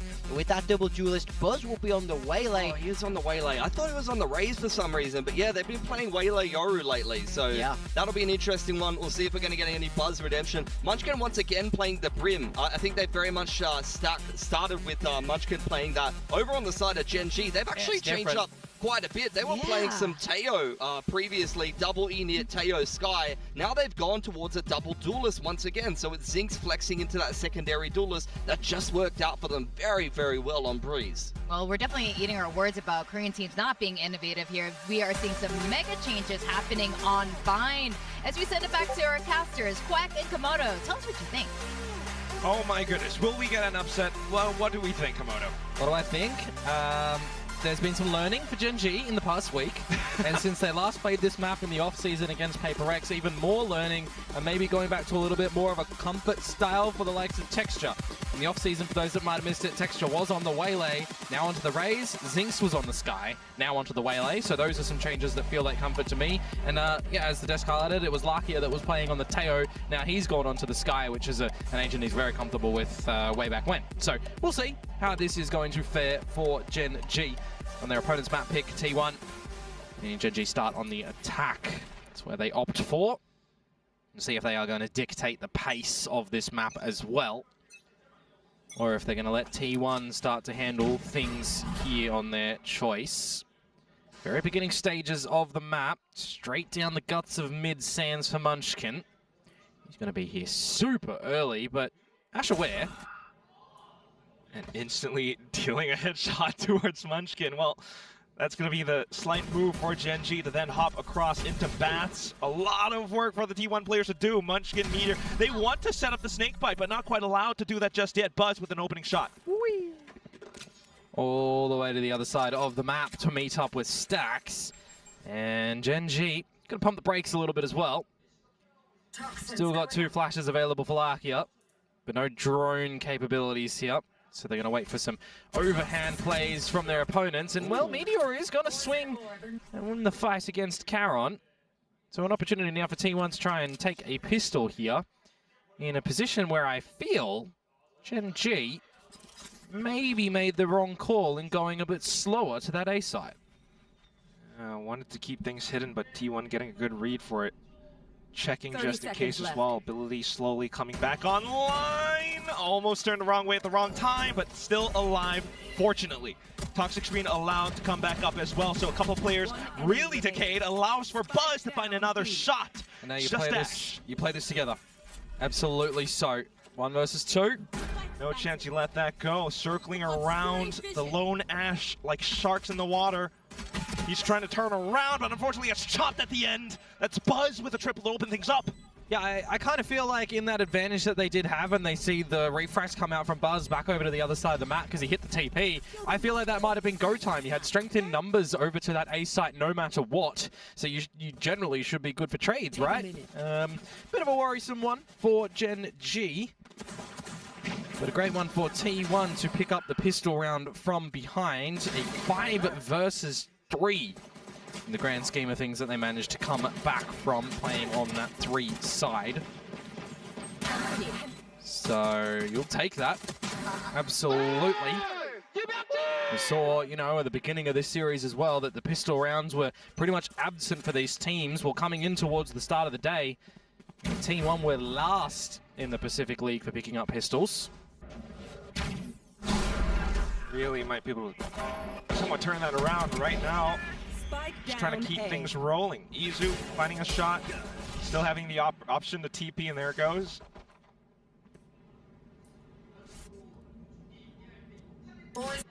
Progression wall. Get in towards lamps if you feel like you can, with some timing. Almost just feels like the way GenG get anything here is seeing the slip-ups from T1. And they're not going to give them any situations like that. Trying to go dry into Hookah as well. Going into the Judge. Definitely would be ill-advised, but even then some in towards Long, into a Marshall. Just 1 minute left. Izu. Oh my goodness! Marshall collapse. Yeah, we've seen a couple of the collats. It feels kind of inconsequential though in this scenario, given that it is just the full eco. It's not like it's a full-on buy in you. Yeah. Headshot collating your opponents on split, for example. 30 seconds left. Okay. You have absolutely nailed that ricochet of the paint shell's texture. Fortunately, it's not going to do too much in the round. 20 seconds. Karen's calling. He's on site. Yeah, they do need to die at the end of this round. That is something that GenG recognize, and T1 will as well. So they can go try and find Karon if they want. And they will do so nicely. Stacks to pick that one up. 2 for T1. All 5 alive, so they'll go into the next round with what they came into this one with. We'll see what the flip side for GenG looks like here. All rifles, all shields, util to boot. Now you're aware that there is a judge at play. Constantly having players all at all extremities of the map as well.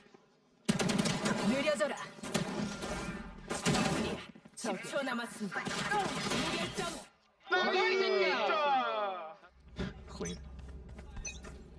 Early duel. Oh, Tempted for T1 here. Get up close and personal with the lesser guns. Put them in some good fighting range. Insert the judge towards short as well. This could be a problem for GenG if they don't scope out the situation nice and early, but they themselves are very passive in their default to begin. perhaps anticipating for now, just wanting to see if T1 makes any moves. Yeah, pretty much. Prowler down long. Exchange that with the Boombot, see how far forward you want to try and exercise your way here as GenG. Buzz claiming some further info to refract on out. It's just Larkia there for that little moment in time as Karon moves over and the rest of the team does as well, but Izu. Oh, if he got 3 there, that would have been an absolute mockery of GenG's chances in investments in this round. Still kind of is, though. Ash down to half HP, you lose texture, you lose Zing, so that's your double duelists swatted down. Yeah, big damage. Now you've got line of sight as well. Spike spotted. Buzz in such a prime position. Hops down, wants to hunt for the frag, tosses out the saturate, does connect, but just plays for time instead. Yeah, it doesn't give an advantage on the way for Larkia. Doesn't matter if you saturate him there or not. You've got numbers as T1. This is a bonus round. At the end of the day, if you come away with this one, you start your defense affairs in good order. Ash and Larkia just going to have to head for the hills and survive with these weapons into the next round. So to answer back, losing the first map pick and a bit of a, well, not even a bit, a very sloppy second half, coming out with a decent start to your own map pick. Got to feel a bit better. Really feeling it, especially with Buzz not dropping a single death just yet. Starting to build up towards the ultimates that are so crucial for both duelists. Especially thanks to this moment. Yeah, it certainly was a nail in the coffin moment. Timeout. Oh, really early? Early days for GenG. Let T1 take an inch. They'll take a further mile. They've already got that inch, so you want to stop that mile from happening, right? Definitely need to if you're trying to pull off the big upset, but at the same time trying to get as much as possible done. Which is also a crazy thing to think about, right? How lent the predictions were in this series towards T1. Okay, yeah. I maybe last week was just an off day for GenG. It's so early to tell. It is early. Would have been even earlier if it was just a double elim format. So, got the benefit of the triple. Loser of the series goes up against Varel. Winner against DRX. Trade plans for a triple elim bracket. Yeah. Here we go back into it. Outlaw at hand now for Izu, recognizing his opponent's weaker shields. Just for 3 of them at least. Time to farm. That's what I'm seeing right now for T1. I mean, he is the one who has been farming. Well, your opponents are in a less buy. They're roundless. They've just taken a timeout. They need to change their own approach. You got the right weapon to get the job done. You also got a drift in the mix. Yeah, that Outlaw's not good at no-scoping. He's going to be forced out. Oh, Buzz as well, playing right around the edge, also forced out. GenG have made moves. They got 10 players on this bloody site. Still though, some of these players are relatively low, I will say that. Meteor just continuing to strafe across alongside Sniper over from Izu. Spots out 3 players from GenG. Lakia, you can't be getting caught out in the open like that. Now Karon trying to do the best that he can with this Sheriff. Does find 2, but teammates dead all around him. Defuse getting stuck all the way down at the end. And that will be how the cookie crumbles. 4-0 for T1. Nicely done in the retake there.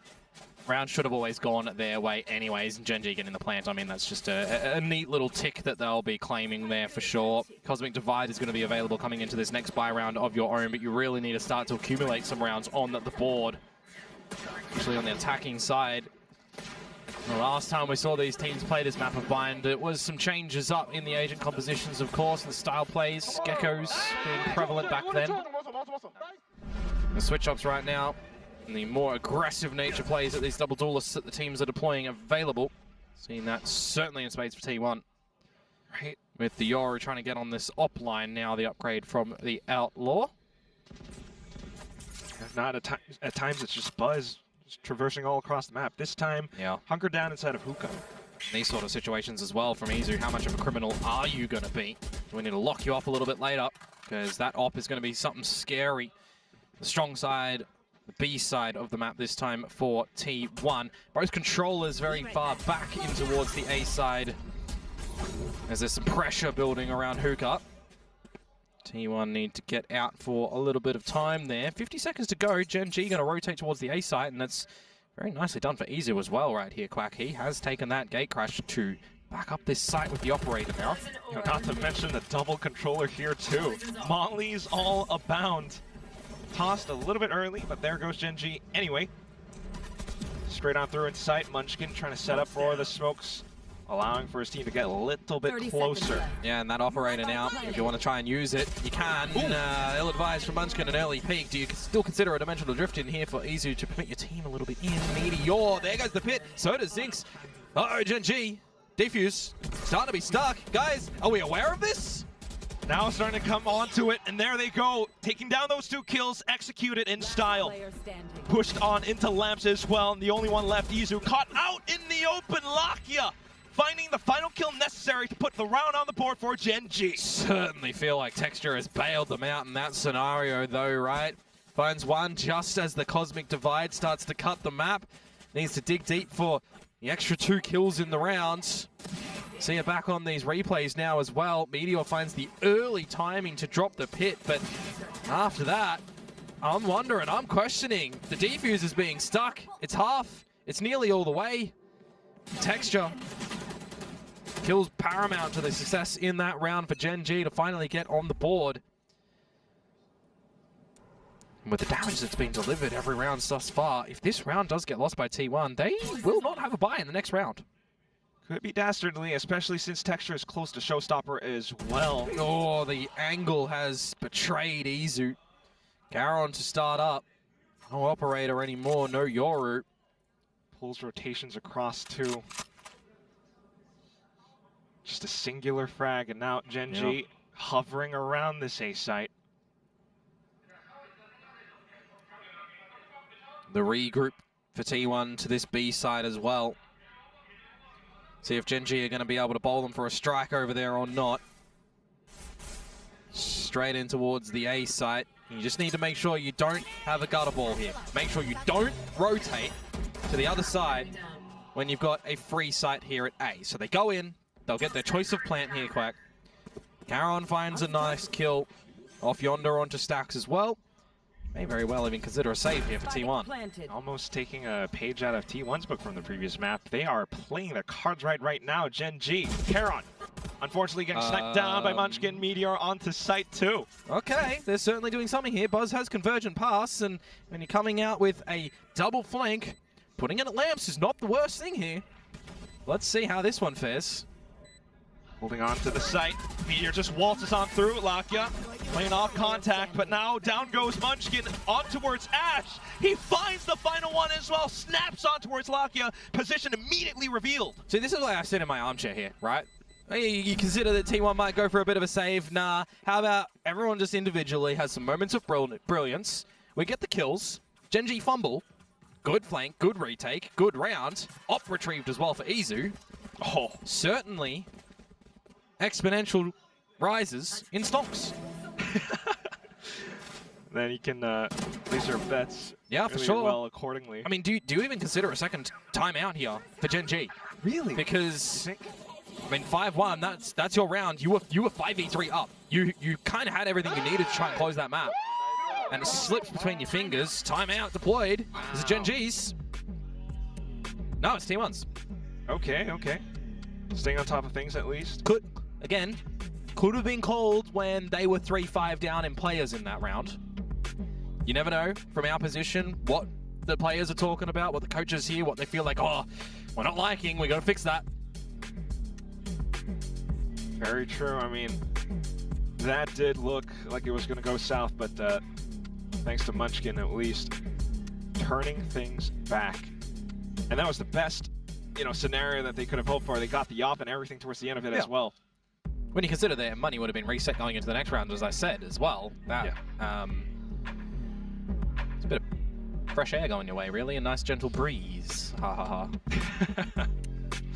Still, you lost that map, so you want to try and do everything you can to win this one as T1. So taking that timeout is not the worst thing. You got the Stingers. 5 of them for GenG.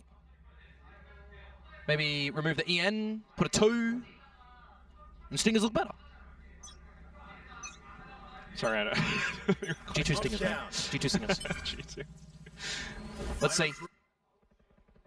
I'll close and personal. No one in hookah to be met with. Hitting the brakes. Quick reactions for now, at least. Immediate with the saturate and the orbital strike. Zinc still close enough to find a kill onto Buzz, though. Nonetheless, it's a good assistance. And it's going to separate the spacing as well. No one from GenG can follow on the back of that one when the saturate came down. Munchkin's going to find his 3rd in the round. Putting up another multi-frag moment. Now it's just Caron and Larky up to twiddle thumbs. If anything, at least you've drawn out your opponent's ultimate, but yeah, you got to play the fingers. They're going to be able to back it up again in the next one with Stacks picking up the Nightfall, right? And you still got that Viper's Pit for Meteor. So in terms of ult recycling, it's not the worst, as Munchkin is going to layer down an ace for the 4th Pacific ace that we get. Predator ace, certainly hunting down his opponents in that round. Stingers in diddly squat. Amazing. The fact that he wasn't even truly hunting it, he was just holding the angle around Garden. Oh. I mean, to be fair, he's played the angles very nicely in every single engagement, right? It's coordination for the orbital on the back of the saturate that his teammate lobs in, spraying him down with the Spectre. Nicely done. He doesn't even, he's like, yeah, it's whatever, I did that, cool, let's just focus on the next round, we got a map to win. Seeing some poison orbs go across, but at the same time, movement out from Buzz. They're going for the TP play. No kaleidoscope here either. I'm going to stick it to the showers. Back up the A site move. Munchkin towards B. There's GenG's chances here to get back into this half have to happen now. 6-1 down. Zinx with convergent paths. Actually, didn't see if Zinx has found a frag just yet. I noted he was 0 a little bit earlier on, like 2 rounds ago or something. Has been pretty quiet, but that is a Okay, he's got monstrous one. flick. He's got one. Okay. Still not enough. Meanwhile, it's just going to be GenG, T1 trading a couple of frags back and forth. GenG still trying to find their footing on the map. Yeah, it feels like Texas just needs a bit of timing to go his way for this showers creep up that he's doing by his lonesome self. Finding Buzz here would technically open up this A side. Buzz turns around, ill timing. 30 seconds left. The team comes on over. They need to hit the TP kind of now. You do start to see Izu peel over to this A site. T1 beginning to think about it, considering. Wow, just 20 seconds and they've got 2 players here. Stax is on the right lane, gun barrels. He's whipping those ones, and Meteor Has to just stay on site at least. Buys out time, but Ash. Angle not favoring. Ash will just capitalize on it instead. Gets the spike down just in time. Texture beginning to make the rotation as well. Izu's here early though, technically, with this operator. True that. Does have clones too. Texture's going to come over here and be met with close towards the site. Oh, look at how far back Ash has traversed as well. Well, they know Izu is very capable of this, especially on a Yoru. Doesn't matter what gun he's got in hands. Clone flashes. You've also got the gravity well that's going to be on the spike, so you've got the assurance factor of that for GenG. So much. Izu might even just want to hold on. Yeah, the time has just already gone wayward for Izu, so he saves. Right off to it. Hopes for the execute at the end at least, but it's not going to happen there. Very nicely done for GenG to come away with that round. A little bit sloppy in the mix, though, to be completely honest with you. And 2 scenarios that come to mind, and that one that T1 could have came out with, right? Had Stax found the double when they entry in towards the site later on, and by the timing at the end with the angle from the tube, even if you retreated a little bit deeper into the tube, because there was only, what, 10 seconds to go to get that spike plant down? It's a bit rough in the end. Ash taking the right angle against Meteor. Yeah. A player that you would usually associate with being, you know, very potent in those scenarios, Meteor. Turning things off this time, though, into the A site. Operator to try and get back on this line. Confirmed presence by the bird of Lakia.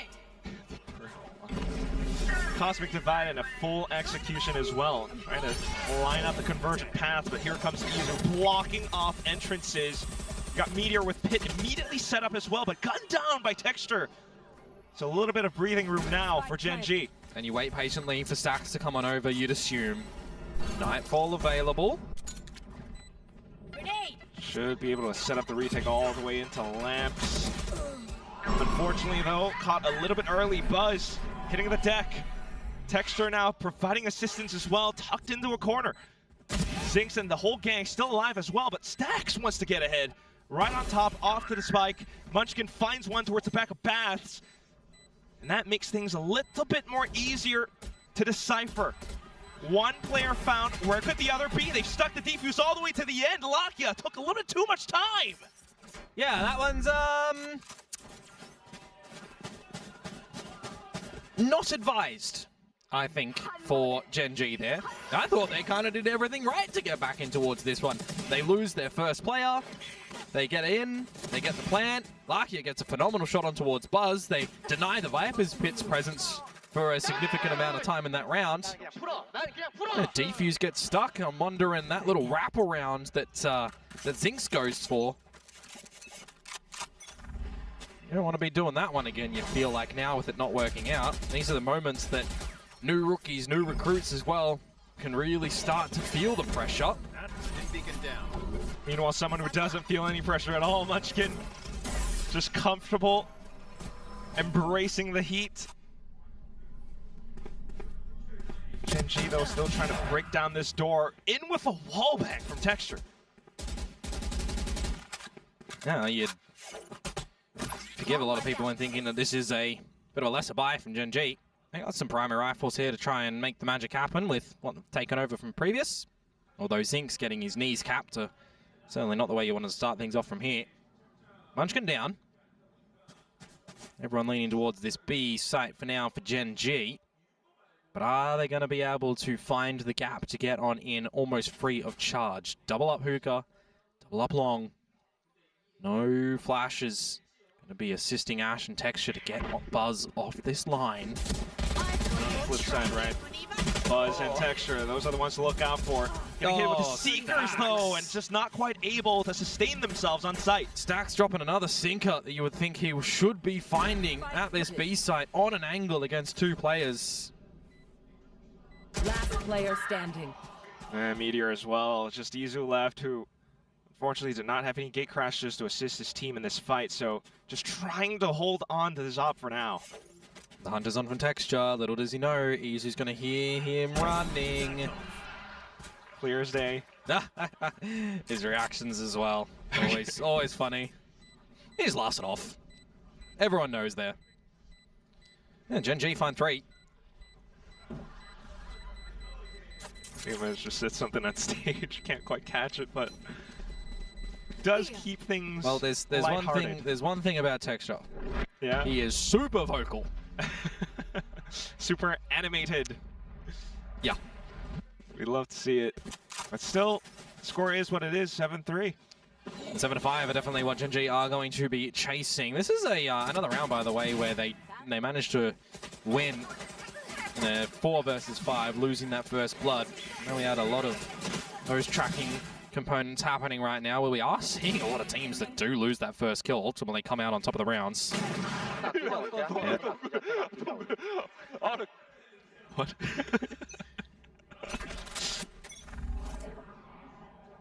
Okay, well, back into it again. Yeah, and it's broken the money of T1 here. So there's a way for GenG to start to snowball back in towards this one and make this a 7-5 half. Still in deficit though. Lightspeed in from Zinx. Refract out. No further position from anyone else on GenG. At least they draw out a slim picking of info. And util away from T1. 3 from T1, still happy to stay on the A site. I do wonder if Texture's going to be itchy on that finger to pop the showstopper in towards this site. Because if you're T1, you kind of, this is the round that you want to draw that out. Make your chances to make this the 8-4 at least better. 45 seconds to go. The operator of Izu moving to the wrong side of the map. There's that showstopper, and there's the frag on a Buzz. Certainly still diffing him in that head-to-head. Buzz is just having an unlucky day, man. Pretty much. It's like magnet bullets. They all go his way. Everything just... It's not even really his fault sometimes. Homing onto him. There's a plant here. Everyone's retreating from GenG outside the site. Will we see another save from Izu? Well, he's just going to be very narrow focused on body block. Oh, he got it off! Nah, they'll spray them just at the end. Munchkin did get on top of it, but there goes Lakia now pulling out the shorties. Karon managing to find out a couple more frags, and technically that got close. Like, if you consider, they do the body block on the gravity well, they get it half, they get it a little bit further than that. There's some wayward sprays coming out from GenG. They do be kind of lucky as Izu finds Texture for the tail end again. I think we need a tally for just that occurrence. Texture, deaths after round, essentially. 7-4. GenG trying to get back into this. All right, here come the buys. Yep, orbital strike still being held for Munchkin. Immediate smokes down towards B long. Not going for anything Paper Rex-esque over there for the Haunt top and push on through. Izu though, going to be the first fallen soldier in this round. Dying with that ult, dying. Drift, no longer available. Buzz, meanwhile, picks up Convergent Paths. I believe Izu also got the Drift in Death, so you know, they have gathered that with a kill. Stays alive though, could be a good combo with Munchkin's Orbital. Yeah, they need to make sure that within this, they don't fall over their own feet. Texture Was trying for the reload. Does switch over with Buzz's audio cue. Finds Buzz as well, getting a bit too ambitious. Divergent paths no longer usable in this round, and it's the overwhelming forces of GenG that start to already get in towards this site, now looking for a plan. Just wanted to go for the challenge. At least Meteor will be able to suss out Texture, but down goes Karon's Viper's Pit, which makes things so much more difficult for T1 to retake against. And then they go for the sudden pull. Yeah, see you later. Orbital Strike as well from Munchkin, already dropped and deployed. Stacks though, the timing, 20 seconds to go. What can he do here? What can he do? He stays hidden, nothing. But unfortunately gets caught in the Ferrari swing. Karon, another kill! And down with Ash, lurking on the A side. That will be the end of the first half. Those 3 rounds in a row from GenG had some really good decision making from me. A couple of slip-ups as well from the folks over at T1 that they're no longer going to be able to adjust, right? Half is done. The switch-up will happen now. That 7-5 that we were chasing for GenG, they do manage to gather. So some nice bits of stability to bring that half back. Halftime. And you've just got some different looks on the players in the server as well, even though T1 are winning and on top. Technically, yeah. Then they're not happy with the way that these rounds were kind of playing out at the tail end of that, and that kind of shifts a bit of the momentum, even though GenG are trailing. How much momentum goes over to their side now? Really have to wonder, and it all comes down to the upcoming pistol. I mean, really feel for Stacks. I mean, seeing that facial reaction off the kill at the end there, or the death rather. The fact that he had the opportunity, the fact that he was on the site, really feels like it does come down to some of the individual performances here and there. Again, the little head-to-heads with some of the players, the parallels drawn between both teams. Feels really awkward to point out, but yeah, GenG really could catch up depending on how this pistol round goes. Well, so far we have seen the biggest turnaround from GenG in this series as opposed to T1, right? GenG gets slapped silly by DFM in the 2-0 loss.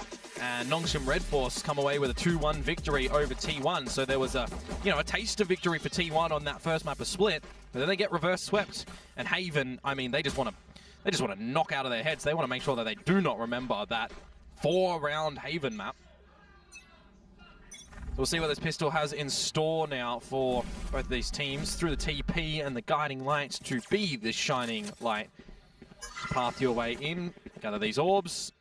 GenG, see that no one is home there for T1 either, as it's going to be a bit of this B approach for T1 to start on off. Munchkin to drop these smokes.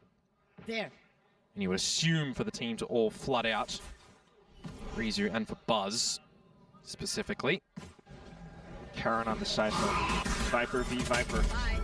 First point of contact will be out long, however. Down goes GenG's numbers. T1 breaking on through. Well, plan goes down, player advantages for a split second. Larky up, removing Meteor. The plant actually hadn't even gone down just yet, so there's a bit of extra timing now. Given over to GenG to waltz on over. Big fight here. Just holding on to the angles for now. Sudden peek out from Izu, and that could just be enough. Texture trying to close in the distance, perhaps being able to utilize paint shells at some point, but spotted both. Up close, trying to split the angles. Zinx, where's he going? Trying to find the kill necessary, but unfortunately it's going to be Izu who gets him down instead. Unfortunately, Texture's way too low to be able to survive in this fight. T1 will take the pistol at the end. And that means that they're able to gather both in this map at the moment. So we'll see if that is going to propel them nicely onto this attacking side. It's, I don't know, a couple of these duels feeling a bit scrappy, to be honest with you, with those pistols. I thought that Lakia was a shoo-in to be able to find that elbow pick on towards Izu, but that just doesn't happen. Feels like these pistols have sharp potential, and other times just woeful sprays. Feel like shots that should connect do not. Now GenG on the back foot. See what they can steal away with in this round with just those pistols as mentioned, but it should be the way for T1 to maybe center the ship, maybe look to close things out in this map. Send us on to... Oh, would you look at that? What's that third map that I said that you wanted T1 to forget about? Haven. That's Haven! Still. Never know if GenG might be able to find some kind of recovery. Staying tucked inside of Hookah, 2 players right now. Bring them down. While T1 does their due diligence. Prowler across Garden. A couple of pokes across Smokes. These are the sort of rounds that sometimes you can just let them play out, right? GenG, just see what the pistols can do. Because apparently we just waltz into toxic waltz. As Meteor does. Also, a little bit of a self-blind here and there. Ash trying to find the right clicks. Will land one at least, but there goes Buzz. Texture. They know where Izu is. He's just shot at them. 20 seconds. He needs to jump into Hookah to retrieve the spike. Oh, lordy, lordy. You wish you were a fly on the wall for the comms in this situation, wouldn't you? 15 seconds. He can get the plane. He can win this. He can win this. No, he cannot. Caron gets over here. And the pistol presence for GenG gets the job done when it shouldn't. Love your enthusiasm, Corona. I think this feels kind of like what we saw from the previous map. Yes, it does. And this previous series as well. Things that should not be happening have happened. This is why there's no merit to the script writers, because they can't predict this stuff, surely, right? 8-6. I don't think any of us can. A lifeline for GenG perhaps here. Flips the Skrilla as well. Bucky for Buzz. Oh. And I was going to see another gun for T1 as well, but Meteor and Izu, well, you just lose that one very, very swiftly. That was a nice TP play. Now it's just going to be Texture announcing his presence on the other end of that smoke. Off towards the A site. T1 have to respect this. They have won a 3 versus 5 before. They did do that. Fair enough, but I don't know about these guns though.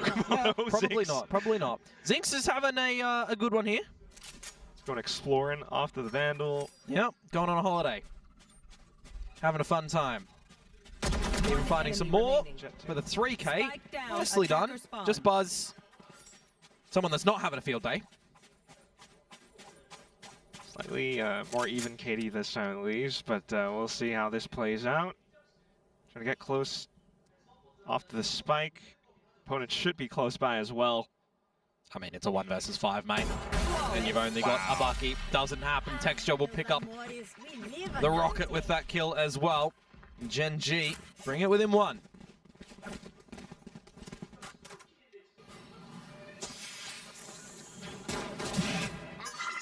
Be right back. All openings on an anti-eco. This is unfortunately not the best one that T1 could hope for. It exposes that T1 are going to have to be a little bit more aware of barrier drop moments at the moment. From TP plays to short plays, to any hookah pushes that we may very well get from GenG as well. Right, I throw it way back when Larkia's flashes towards these sort of plays, and they're actually doing a bit different rendition style of it. Straight in towards the fountain, looking to see what Zinx can find. Unfortunately, it's going to be Nada, but it is information at the end of the day. You're going to push T1 to maybe use some of their own abilities to reclaim a little bit of this territory. So there is 4 members for GenG to this B site currently here. All on separate angles, different elevations as well. Saturate out from Buzz though, trying to kick down the doors, and he's going to find it refracting back into safety. Now it's just Texture left to go turret mode. Eats a flash though, and unfortunately that's where he will fall alongside Lakia, completely taking apart the defenses on the site. It doesn't matter if there's 4 members there for GenG. That is what, the saturate in through Hookah that puts you in a bit of a bothersome spot. Ash re-jumps up, immediately dead. Texture overwhelmed. Lakia scanned by the Haunt as well. Taking down a 1 HP and all of that chaos as well, by the way. Couldn't really see much retaliation from GenG there, unfortunately. That does happen sometimes. Just Caron now. See if he can have any impact on the economy of T1, perhaps. And the answer is going to be no. Buzz through the wall will find him. T1 will not be met with equalization here. They will now try and find double digits as they go at it again, but it is going to be met by another buy from GenG, so we'll see what their adjustments do look like when ultimates now start to come online in this half. Yeah, give me this T1. I want to see this T1. Nice. Good job. Operator for Texture. Showstopper as well available, but I see some good combos on T1's side for this round as well. Dimensional Drift, Convergent Pass. If you're just playing no-nonsense gameplay, you probably are just dropping them in tandem. We'll see how that is going to look like, because, I mean, if that goes over towards Lamps, mate, that's rough. Stacks on the side, though, at least. Buzz Lovely. electing to just dive right on top. Now setting up convergent paths to go straight in towards Bats. Astro will be able to pop on through. Unsuspecting, finding 2 frags. Meteor answers back. Texture's the only one left. And it's the op in a 1 versus 2, so you might be more incentivized to try and deploy the Showstopper early on. He does to the bench. It's a long haul, but it's met with a wall. And the rocket don't go through that one, does it? So now he's just going to hold on to the gun for dear life. Able to find the shot, but down to low HP. Both sides. Texture, however, has a full kit of utility. Could use it to flush his opponent out of position, but Meteor just hucks and sneaks around. Backwards and forwards they go. Love the play that comes out from T1 into the A site there as well. Light speed into the smoke. You wait for a little bit of a delayed haunt. And you're just comboing all of this utility as well. It's crazy that Ash comes out of showers and manages to find 2 in amongst the muck as well. But hey, he tries to make that workable for GenG. And it just feels like a bit of luck and timing at the end in that 1 versus 1, doesn't it? Which way you pop out There. dictates who wins that one. Reveal on Alakia. How pinned do we feel? That T1 are going to be on towards him on the back of this Nebula. Stacks. Sorry, Zinks towards the TP. Stacks is, you know, technically the one trying to find it. But as the Nebula falls, do you feel confident in staying around here as T1? Good flash. Right agent to get out of the sticky situation.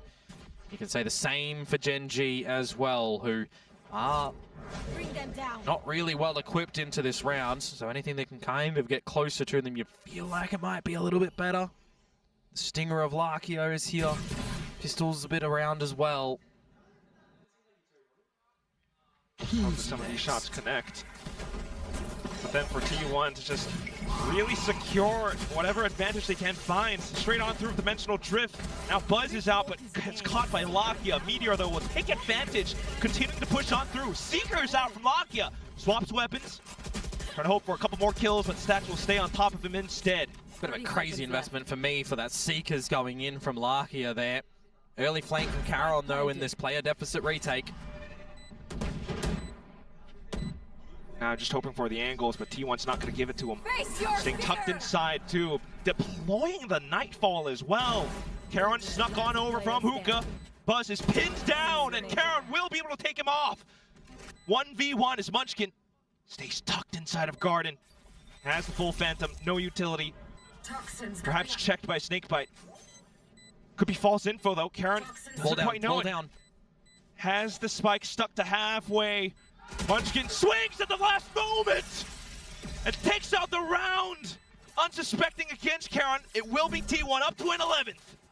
Had to be seeing the spike defuse to half there, and not enough toxins in the bank to have the full wall there. Really patiently played by Munchkin. 3.5 seconds for that defuse to come through after the half, and well, you 1, 2, 3 swing, no chance that your opponent's going to be able to pull their gun out in time. Very nicely done from Munchkin against Caron there. As T1 get ever so closer to map point. And this buy that's going to be presented by GenG now has to be the way to get back onto this defensive side. Backed up by a bunch of these ultimates. There's a TP play from Zinks. It's going to be seeing nothing at B short. So you should assume that the A site a little bit vulnerable with his utility coming in now. Surely at some point toss in the ultimates. There goes Convergent Paths. Caron finding 1 frag, but still the lines have been broken apart thanks to Izu infiltrating towards back. Lamps now trying to fight off into short. A couple more players going off by the wayside. Texture holding on towards Bats. Noting Munchkin there is actually massive for Texture. Doesn't need to take that fight. Can still prioritize with the rest of the team on the side itself. Sneaky beaky Meteor comes out of the pit and strikes. And Munchkin will find Ash as well. Bingo. 12-7. T1 looking to find the same scoreline that GenG just did on their own map pick. It's completely throwing things off all around. The Viper's pick coming off online. Even with texture, just spotting so much of it gives him so much assistance.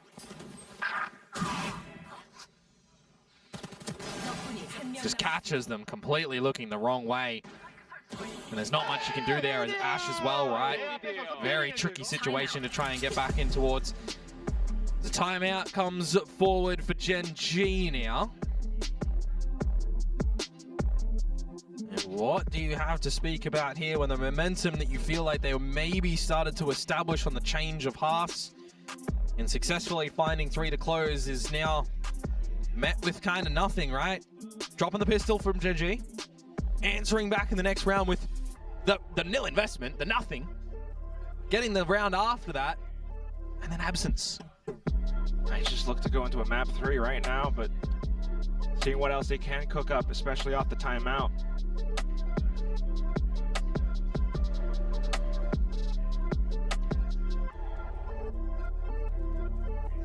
It's an important one for GenG if they want to try and close this one 2-0, right?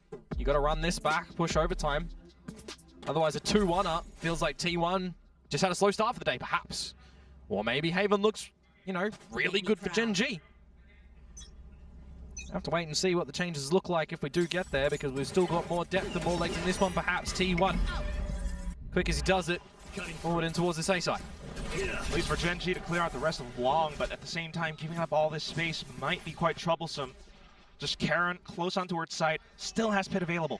Zinx is just absolutely stamping his feet there, not expecting Meteor to be holding that one quite at the back. And again, we're not watching the right angles as anybody in the server, it feels like at the moment. Trades and pod trades, and well, as quick as that, Meteor is faced with 1 versus 2. Not impossible. The second player's all the way across the map, looking to potentially TP, or at least to place down stars, provide texture without a cover.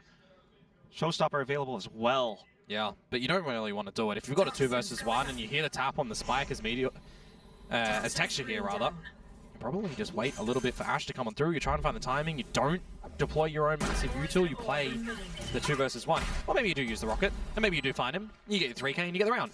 That works too. I guess that works too. Simple as that, yeah, sometimes. Just hold on long enough to perhaps retrieve some weapons, and I mean, they went into it with anything and there wasn't an op, right? So this is letting your opponent know. I did that. Now do it 4 more times. I mean, would we count, put it out of GenG? Is it impossible? It's not impossible, it's just improbable.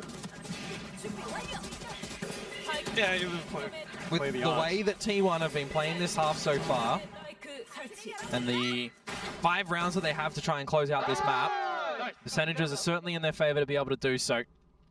Unless that timeout that is deployed from GenG is just impeccable.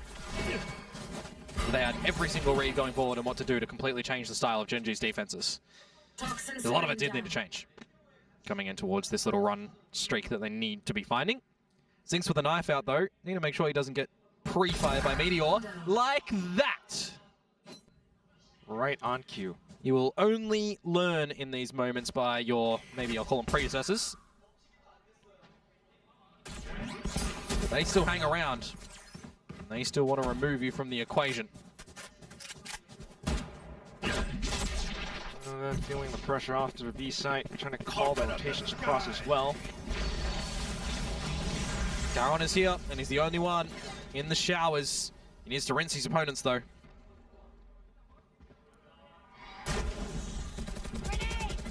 Trying to listen for the tap. Meanwhile, Meteor slowly inching forwards. Managed to spot him at the end, but it's a Guardian against a fully automatic rifle. It's tough. Meteor goes for the swing. Now slowly running out of numbers. T1 will be able to scale on into the site, leaving the last player alive, just Ash. And remember where he came from last time. It was the flank, and it was Munchkin that found him. Despite the health, yeah, Munchkin could have this. Ash, though, Just trying to make as much noise as possible. See, now it's the moment where if T1 want to do this, all four swinging him together. Count it down.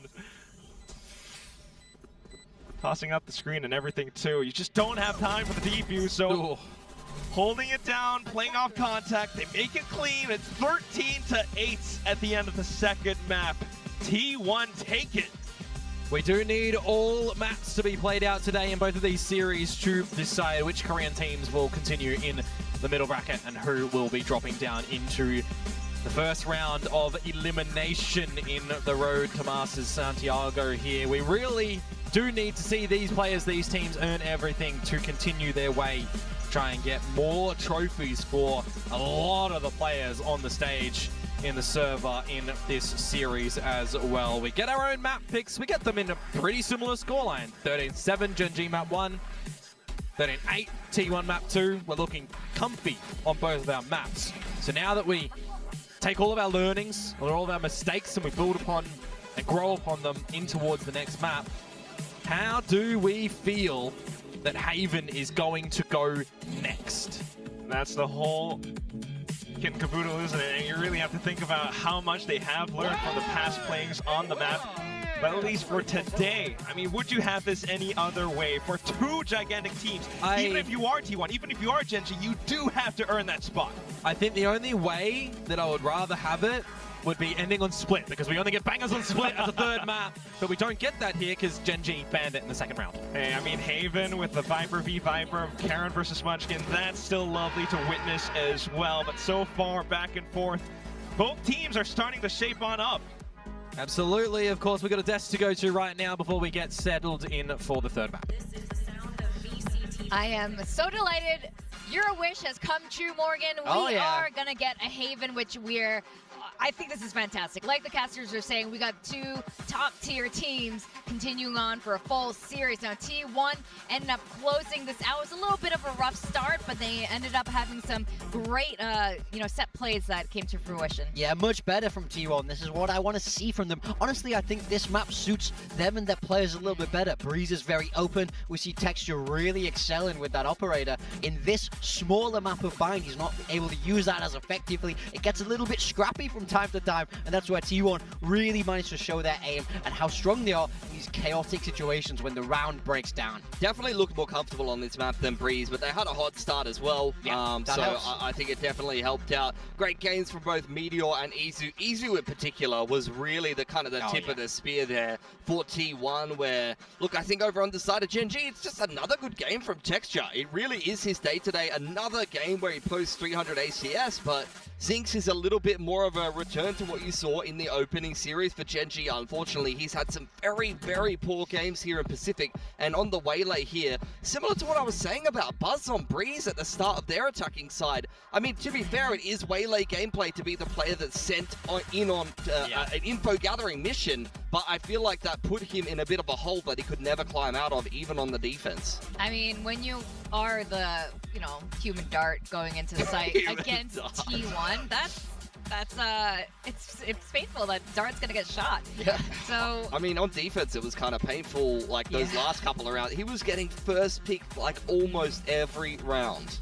Oh yeah, every single time. I can imagine almost. I was wondering if there was a point. He was riding on a donut for a little while with no kills, and I can imagine when you are a brand new rookie player playing on a stage like this. This is your second match. You only got 3 chances. How is his mental going to be throughout something like this? Does he stay strong, continuing with this particular map, let alone the next map? I think this is really important, and Solo touched upon this too. Zink's performance is very important to the team. Yeah, I mean, I think also the problem is, look at who's on the other side. Those are names you've been watching for years as you've been coming up and climbing. These are names that got Korea on the map, that got Pacific its first trophy, so maybe that's playing in his head a little bit. Yeah, for sure. It's hard to be like, you know what, I got this. I was like, really, do you got this against these players? Yeah, it's hard. In fact, there were some side executes that had you really buzzing. Yeah, for T1, I think they did a great job on the buzzing, by the way. Unbelievable. I know, you like it? That joke was buzzing, bro. I love this execute from T1. For me, this is exactly how coaches can help their team win games. This is a very Korean thing to do. A lot of scripting, a lot of set pieces. So we just see them dog close. Oh, now my pen's not working yet. It was just working. We'll see if this can be fixed. There we go. performance. We're good. Yeah. Gorgeous. So they dog close. Very easy. That's how you take close. You got the Viper Wall, the smoke. Very, very simple, very standard stuff. But it's the burst that really is interesting. When you have this waylay, he does this double dash up and across onto the top of truck into a smoke, so he's well hidden. You have the fade eye come down here. He's able to get the kill back sight, and then he turns around, ults all of showers for Munchkin to be able to walk in and take this duel. This is a scripted, planned execute that's drawn up, rehearsed. You dry run it where there's no one in the server. You're just getting your timings right, and that's where the practice really pays off for this T1 roster. When they're able to sync up like this, put all of their utility together, I think I'm very impressed by this coaching staff, and you can immediately see the impact coming into kickoff. Yeah, I think especially when you see a lot of teams that, you know, play the setup around triple to pivot between bathrooms. You swing in and out of the smoke. Sometimes you put that default smoke on site so you can kind of pivot between bathroom side and as well as playing around triple. That execute really dismantles that setup nicely. Yeah, excellent job. Yeah, it was beautiful. Now, another beautiful thing was definitely Izu. Absolutely monstrous and fantastic on this map. Yeah, I mean, he's heating up now as he's settling in. I mean, he started very, very hot. This collat was crazy. Looked like he was going to get caught out in a timing, and he does this in the very next round. I mean, this is pure impact play, especially with that Spectre moving forward. Gets them the bonus round ultimately, and he just continued to snowball from there, Pilski. Well, I mean, T1 is a bully team. You know, yeah. You've got players like Meteor, Buzz, Munchkin. These are all players that are prone to dry walking at you, taking angels with you, and just getting in your head. But we forget sometimes that Izu can be that kind of player, and I think he really set the tempo on the Yoru right from the get-go. He was bullying GenG into a corner, and I think particularly for players like Zinx, that was something that was difficult to recover from. Yeah. Oh, yeah. I think we forget because with his role changes, he's almost like the quiet one on the roster until he shows something. You're like, damn, you know what? Izu he's really freaking good, and it's the reason why he's still on T1 right now. In that old T1 with like Xkira and like the mixed team, I remember him playing like Yoru on Breeze and things like that. This guy can be a terror on that agent. Yeah, and he's definitely proven it. But I am curious as we go into Haven now. Looks like both these teams didn't change too much since the off season. So I'm curious. They're like the same team almost. Yeah. No, exactly. They play the same comp, the GenG comp. I love This is the perfect ending to the series, people. This veto could not have gone better. I want to see Munchkin do all the dumb dry walky stuff that he loves to do, that he's so good at. And I want to see if GenG know it's coming. Who are they putting there to stop Munchkin? Are they going to swap comps? Like, GenG's been very flexible, you know? They used to be the team. Yeah. They will never change anything. They'll play the same thing into the ground. I remember last year, Pacific, we were summarizing their Lotus. They only changed one agent in like 38 games of Lotus or something crazy, which was the Sentinel. They were just went, oh, Vice might be better than Killjoy. That's the only thing they changed. I don't want to see them change. I want to see Mirror Comp versus Mirror Comp. I want to see these guys go head to head in what they're good at. I want to see them really duke it out, but who knows? I mean, like you say, the Koreans getting a little bit more experimental now. Not afraid to make those changes. We used to complain that they didn't change it, but now, you know, now they're getting experimental. I kind of miss it. I kind of miss it now. Yeah, I mean, you know, they were so good at it. It's sort of like nostalgic, where it's like, you don't know the good times till they're gone. Remember that. That's exactly. And this is where texture is just on Cypher. Texture's on Killjoy this map. We're back in the good times. Oh, I hope Solo's not cooking that much, man. We do not want to go back that far, like 3 years ago. No. But reference the global esports texture for those of you who have joined VCT a little bit later. There was a moment when he was on global esports playing a Sentinel role. Now, we all predicted T1. Now we have seen a good showing from both sides. Have your predictions changed? I mean, just up in the air. Yeah. Really. I think I'm still leaning towards T1. Them having won map 2, carrying that momentum forward, and it being Haven. Munchkin loves this map, loves calling on this map. It's can GenG solo, who obviously was a key part of that composition and style. Does he have the answers for it cooked up? I mean, I'm so excited about this. GenG are making that change, Pilski. Yeah, there you go. Texture on the Jet. He had a great performance on Breeze on that agent. He was on Neon duty for so long, and now he's allowed to play his comfort agent. Zinx on the Yoru that he played much better over on Breeze, and Charon's going to be playing a Cypher here. Yeah, I mean, it's interesting. You know, it's it's a great approach, I think, playing that double duelist into the Viper. They must really believe that they can brute force these sites well and get ahead of Munchkin's rotates when he's on that defender hop, and they're going to be looking to punish him in that A lobby area of the map. T1 is playing the GenG comp. My worry is Izu on this Omen. He actually struggled on it the last time they played this map, so I think he's going to have to refine some of his play coming into this last map. Well, this is it. This is the final destination. Haven, which of our Masters trophy winning team is going to end up winning it today? Is it going to be GenG or T1? We're going to send it back to our casters, Quack and Komodo. Thank you very much, Jessica. I think Big Time said it best. This really feels like such a poetic ending, but also for GenG to switch things up, that is mighty fine. Yeah, absolutely. I mean, I look towards where they might be drawing inspiration from with this composition, and it's Varel in the off-season. Varel, SLT previously, absolutely bloody destroyed them, 13-3 with this composition. In the SVL, it was also the agent set that they were running in Ascension that they managed to really get some strength out of. They were, what, 4-0 currently running this agent comp, and GenG maybe feeling like with what they need to change and give some good confidence and consistency to the roster. Zinx on the Yoru, Texture on the Jet could be a good recipe here. Questions though, can the rest of the squad also do well with it, as Ash might be the first casualty here. No, never mind. Texture's just going to save his boy. Oh, yeah, with the Sheriff. Instant taps going through. Now Ash, thanks to the smoke, gets to stay alive a little bit more as well. Paranoia does go off towards Texture, but he just sidesteps it. Unfortunately, though, it's going to be that ghost from Izu that does it. Nanoswarm's now holding the rest of GenG at bay, so even though they've managed to break it on through, they can only hold on for just so long until Izu comes in with the quad. Well, I think Pilski has immediately had an answer just in this pistol round right now. In this pistol round? How about Izu don't smoke and just shoot? Because if he's got his gun up, then it's fine. Yeah, I mean, to be fair, right, against Dongshin, that's a completely different thing as well. But right now, he's just holding on to the angles. He's just going for it at the end. That's very nicely done. A 3 versus 5 converted at the end there when you got a bit of a bait set up. Ash finding the wrong timing to try and shoot to that dark cover. Izu pops out of. Off to the next round as well, trying to work around this toxic screen as always. Yeah, this is, if there was ever a toxic screen in the game of Valorant, I would probably hazard a guess that this is the most common toxic screen ever. We see a lot from old GenG now onto Munchkin. Yeah, do we call this comp like still the GenG comp, or do we now call it the T1 comp because they've like become new GenG? Yeah, you know, for now, just stick with what is. Yeah. When as time goes on, for now though, the actual GenG on the server trying to play off close around do we then sewer. say that that's the Varel comp? okay, let's not lose our heads, just like Karen just did. Take flight. Yeah, 50 seconds to go. T1 looking to angle towards the B side of the map now.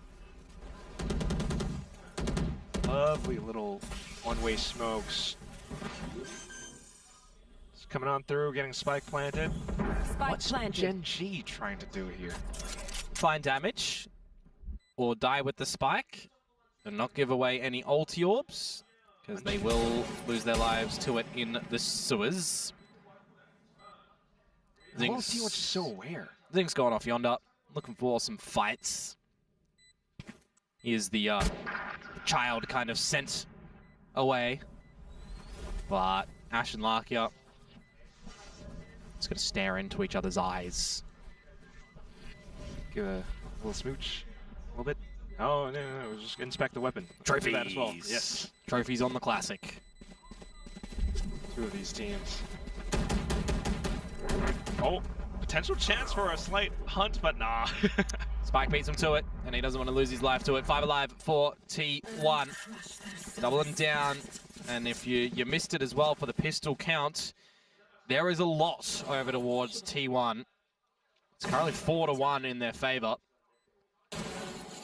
So the team that started in 12th spot, climbing the leaderboards with them. Larkia. Larkia. It's the third round. It's the first buy round, and the Odin spam is here. Okay. And Munchkin's going to hear that and wants none of it. or just do his whole thing of dry walking.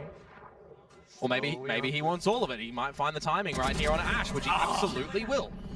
Guys, we've got to remember, Munchkin on this map of Haven.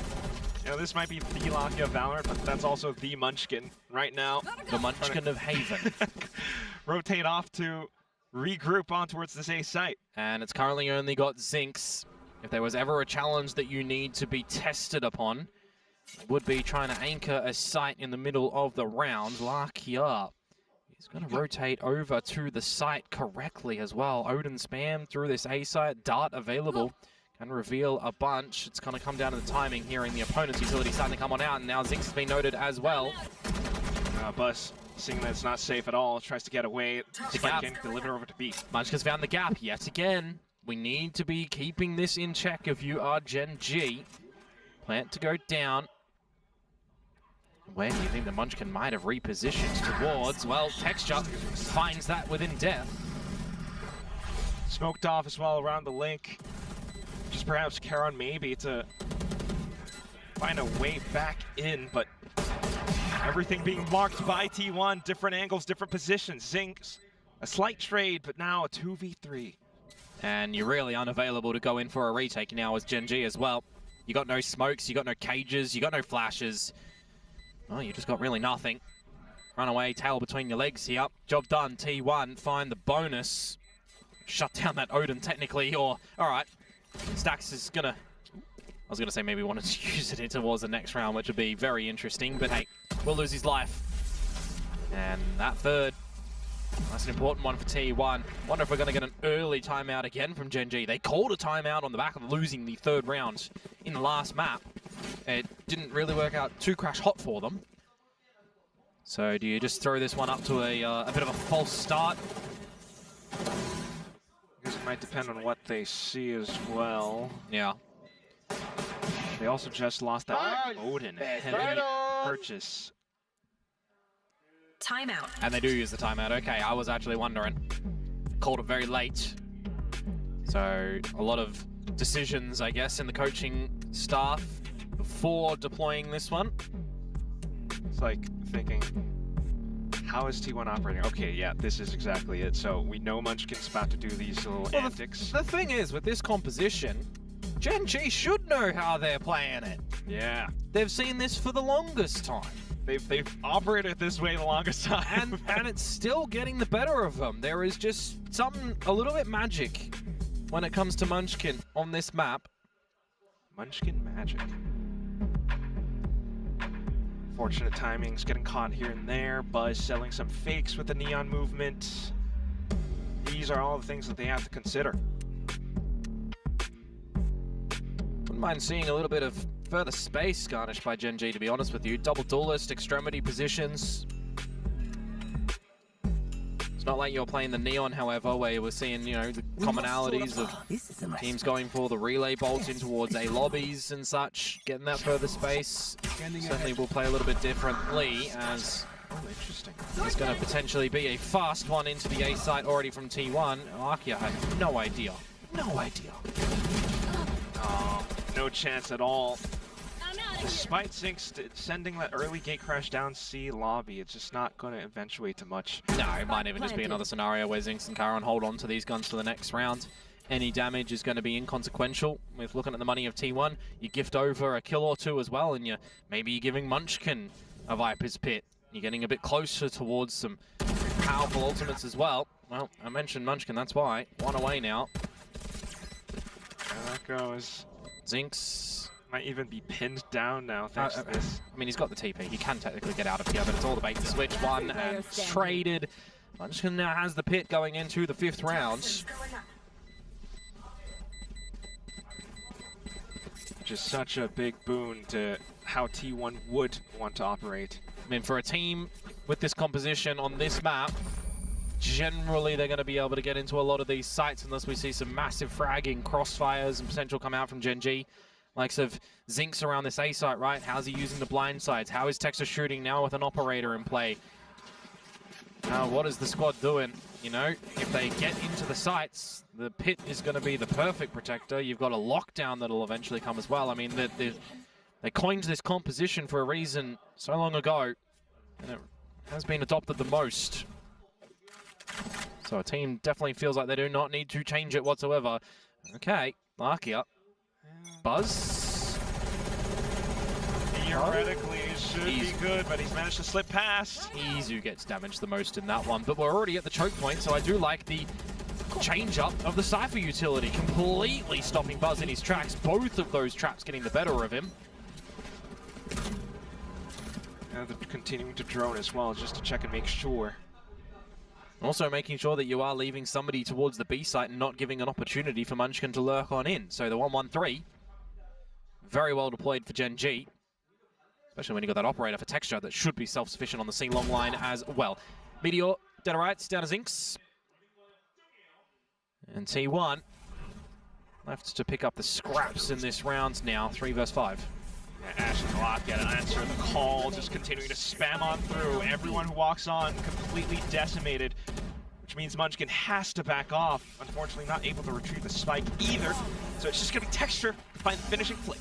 5 alive is super important as well for GenG in this one.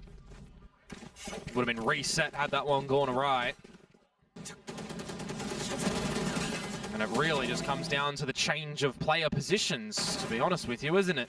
Also having a fundamental understanding of if we are rotating, make sure we're having someone at C, make sure we're having someone at B.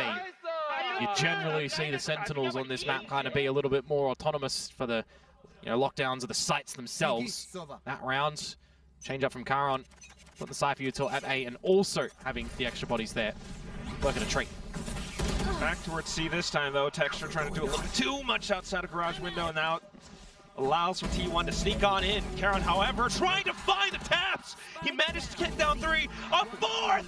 Just Meteor left, and he might as well be pinned down inside of this corner. Charon moves on up. Meteor deals with him, but there goes Sinks, marking the exits at the end. Oh, that is a massive valiant attempt of getting the ace. It gets the job done, though, for GenG to get another one on the board.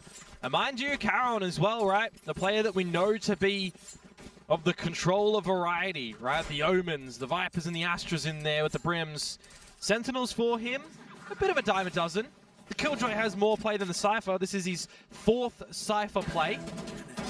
But in these moments, it doesn't really matter what agent you're playing. When you got the aim like that, getting the job done. Time to jump.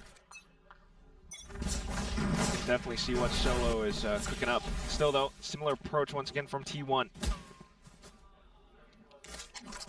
In front of Garage. Nothing there to be serviced. But to the C site, the traps that you need to make sure you are figuring out as Buzz here. If you're the first one to go in. Ooh, relay bolt square on. Thankfully though, a lot of support has arrived towards backside. Look at the spams going through the smoke once again. Charon! 6 as well! Just feels like the C site is going to be Great job. a non-adventurous playground for T1, really. They cannot frolic in there. Just being met by the bully of Charon. Another massive multi-fragging round to come through from him, despite a bit of awkwardness around a lot of the utility as well. Not able to break the recon dart in the very beginning, not able to break the nanos. Doesn't really need to move his crosshair all that much, but the macro changes look gorgeous. 3 in a row for GenG. Timeout. It's come through from T1.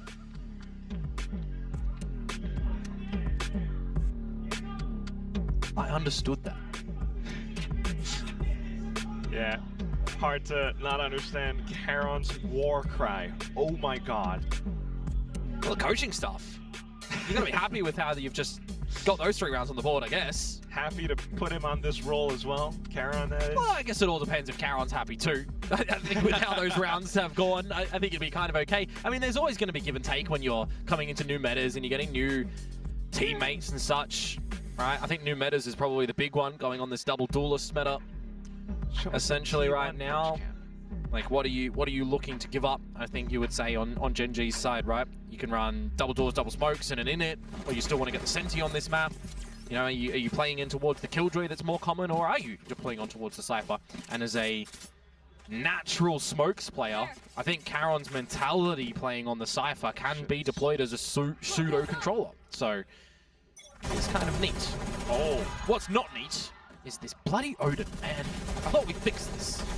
Yeah, you would think, even with the panels inserted through in there, it's still going to be Zinx towards the back end of that little moment, too. Well, if you get value by not seeing your opponents and spamming them down, pushing them into oblivion, then sure. Value where value is.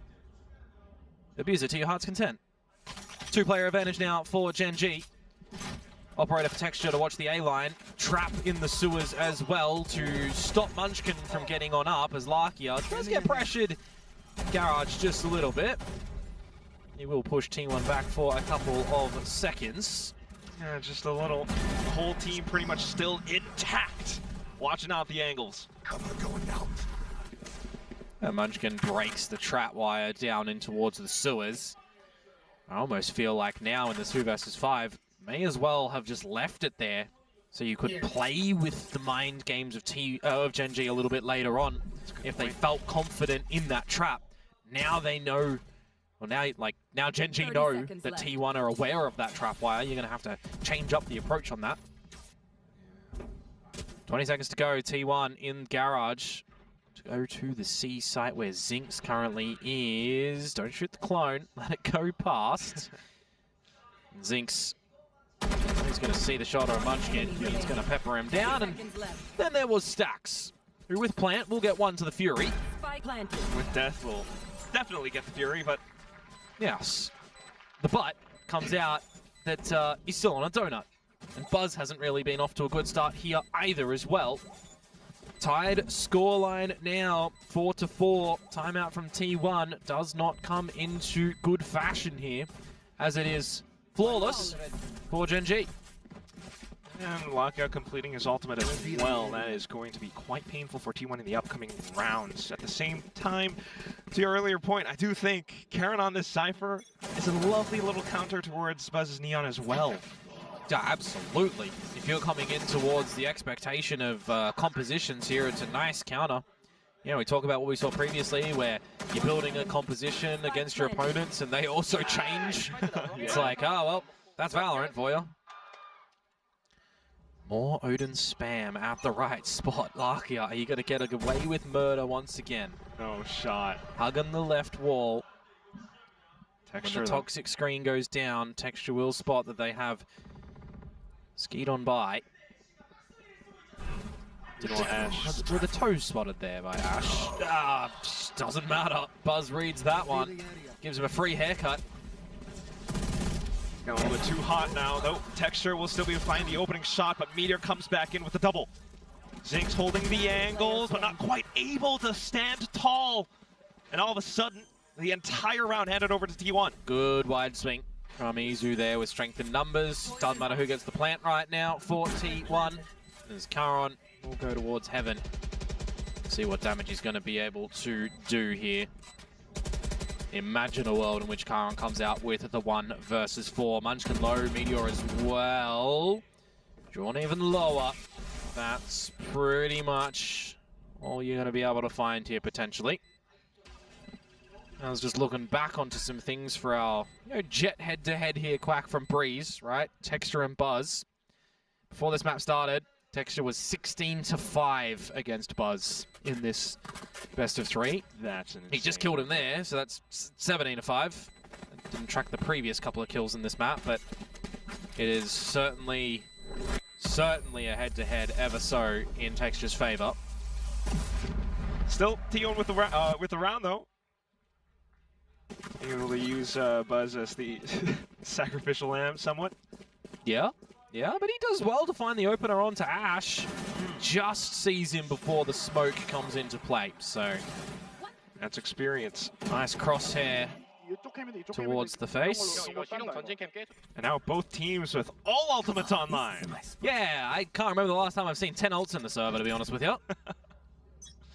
Maybe Stax needs to deploy that Hunter's Fury to get on the board. We'll have to wait and see on this attacking side.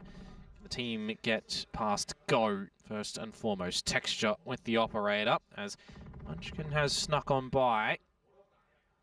He's aware of the fact and the possibility, but how far forward does he want to try and approach? There's a dark cover that just fades at the top of the sewers now that gives him an avenue to get back down in towards there as well. He really is relying on the team maybe doing something to give him some space to make this lurk activate. And already, remember, GenG aware that these possibilities come into play. Yeah, getting a little bit investigative, and that's where the double headshot collat goes through. Zinx in with a Vandal. Flash goes out, meets Munchkin as well! And instantly the round is done! Pretty much.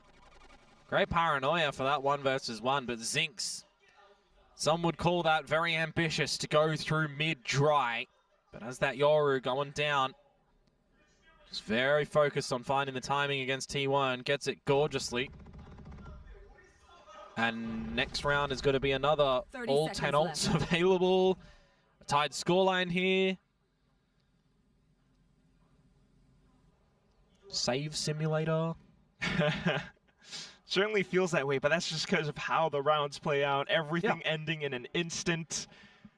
You can't even really call a timeout as well because it's already been spent. 10 seconds from the left. well, the first one's already been spent.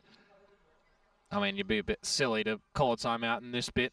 Yeah. And some of these times, the team just knows what they need to fix up, right? Really hope. If you're in that situation, you kind of know as T1 that you got to fix up a bit of a dry mid-walk and how that's come into play. He needs to fix up wherever Texture might be positioned as well. So much to consider. I mean, you're just very, very focused on Garage being the point and play to come out from GenG that you're not even aware of the mid-walk. Nobody watching for it. Repeatedly. Zinx getting away with murder. Can always count on Lakia to make the opening sounds of the Odin ring through. Oh boy. The Inner Worlds last year, that was a kill before that wall came into play. Thank you, Rico. Still deadly though. Recon dart at the ready. See if it's going to scan anything. Izu does get spotted, but no Hunter's Fury from Lakia immediately invested. So holding on to that is actually quite valuable on the interested party getting the plant back on down. And we've just got no bloody protection on the planter. Zinx waltzes in.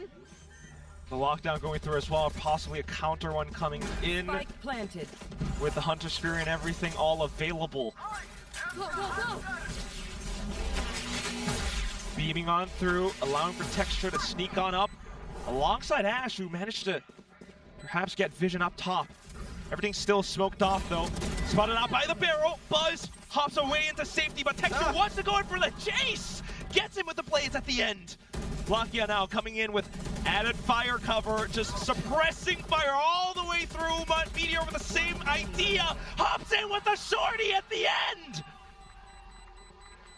Crashes down to steal the round at the last second. The signature pit gets the job done.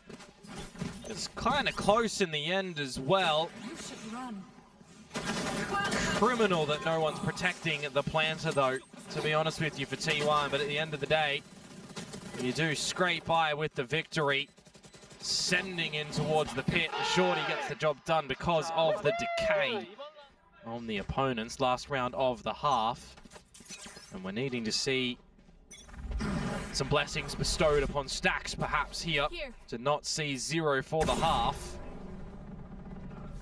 Because he's also, remember, not on the IGL duties anymore. Should be able to be a little bit looser as Ash gets away with a freebie onto Meteor. Do they expect a second Munchkin? I mean, in these scenarios, you don't need to budge if you're GenG, to be honest with you. Refresh your smokes down sewers. Be happy that Texture's holding the line with the operator or the center util towards C. You do see a bit of a push back onto Lakia. He just spams Stacks down, so he ends with 0 in the half. Oh no. That cannot feel good. Now Texture spotted Munchkin as well. He's hunting for his scalp. Legged him. Shouldered him. Zinx spotting out the rest of the team too. Yeah, you don't need to go too far forward if you are GenG. You just want to confirm positions on where the rounds might ultimately end for T1. It kind of feels like they have no choice but to go into this B site. You still got Charon as well that can deploy that hat with the neural theft to get all the information. Oh no. Unfortunately, walking in alone, that's just not how you want the scenario to play out. Zinx keeping things intact too. It's complete flawless at the end of the first half, meeting T1 6-6. I just saw as well that Stax only has 1 assist on this Sova. Oh no. So it's a bit of a pickup needed in this half for T1 to potentially look to cleanly close this exchange of sides. GenG certainly keeping things massively competitive though as well. Both teams starting off with strings of 4 and then backwards and forwards, Zinx, I think impressively feeling a lot more comfortable right now as well, which is going to be huge for him.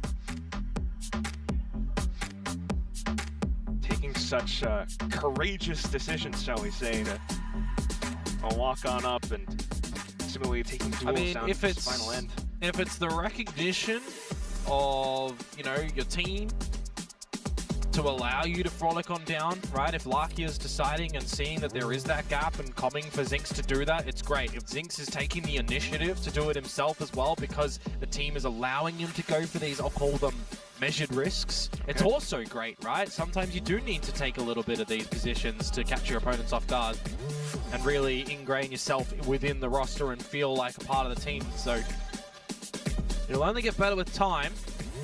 On the stage last series, getting his first taste, now knowing expectations, coming up against a massive team like T1 though in the second game, could get the better of you mentally. Seemingly not phasing him at the moment. That's why getting a lot of these right decisions, right kills, right moments, and having very vocal teammates to bring you up as well is going to be important. I mean, look at the guy. Very true. He's topping. More than topping. Minimal deaths as well. Meanwhile, for T1 on the flip side, complete opposite. Needs a full reset in the second half. And there they go onto the defensive side, marching down C long. It's a big surprise from GenG, hitting on through with a relay pulse, but the trades all going through back and forth. GenG coming out on top. Stax can't even get that one. Unlucky. Good sir. As GenG were 4-1 down in the pistols, they find the opening one of the whole series. And now maybe they find the closing one as well. Meteor still in another postcode as he makes his merry way over to this C site. But he has 3 to find. What can you do? Put the turret down. Ash just doesn't peek there. Larky's got shockies. You got a one-way you can drop on top of the side as well. Oh, Sheriff. Alright. Mr. Timmy, see what can do here. 1 to Larkia, 2 to Charon. No, 2 to Ash, but it's job done. Yeah, we'll take those little all points here and there. But nonetheless, fantastic explosion of pistol round for GenG. Yeah, it's just kind of like the Breeze one, isn't it? When the barrier drops, you've got everyone trying to engage in a fight, but it's not 3 convincing kills that come through from GenG this time. It is 3 kills, but there's some presence back from T1's camp. Getting out them trades. End of the day, though, a little bit too overwhelming. Mate. Which does kind of remind me of your earlier point. T1 needing to be aware of the barrier drop plays that GenG can deploy. It's interesting for me when you've got a Neon on play that you aren't sending it with the Neon. Alright? It's more silent. Like this round, they're sending it with the Neon. Deep insert. Texture on a buzz. Scales in the favor of the former. But Meteor waltzing up towards mid. Gets me excited here on what he can do with the classic. Goodbye. Charon has read that. Sentinel for Sentinel, starting to keep things in check. T1 wanting to peek outside of C. You just got to do something here. You got to give yourselves a chance with the pistols to find something. See in the trap wire, top of C. That'll get broken. Maybe you flip, maybe you go further in towards the B site. You've also got the trap at A. And when you recognize that both of them get popped, maybe at the same time, you should see the adjustment for GenG and how they want to finish this. Yeah, Buzz met with the first boss, the trap wire. Oh dear. Okay, Lakia getting a little bit overwhelmed towards the back end, but Zinx will be here to save the day with a Guardian. Zinx multi-frag. He's got to be happy, very smiley in the server with these ones coming on through. But this is the important test now for GenG. Do they get the bonus? Flip it to T1. Do they get on the board? Do they start to get back in towards this one? One enemy remaining. Really gonna have to. Otherwise, you drop down to the real lower bracket. Yeah, the elimination station. Stacks taking a page out of Larkia's book. No one to be meeting the bullets outside A lobby. Instead, it's going to be the full barrage of players for GenG to this C site.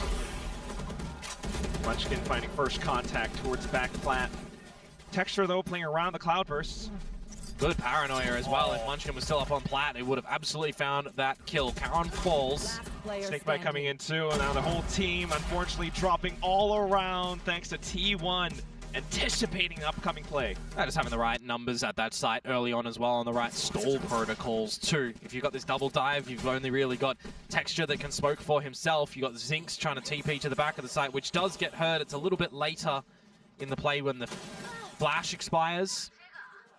I've seen him fall prey a little bit to the timing on that when the TP is just kind of by itself.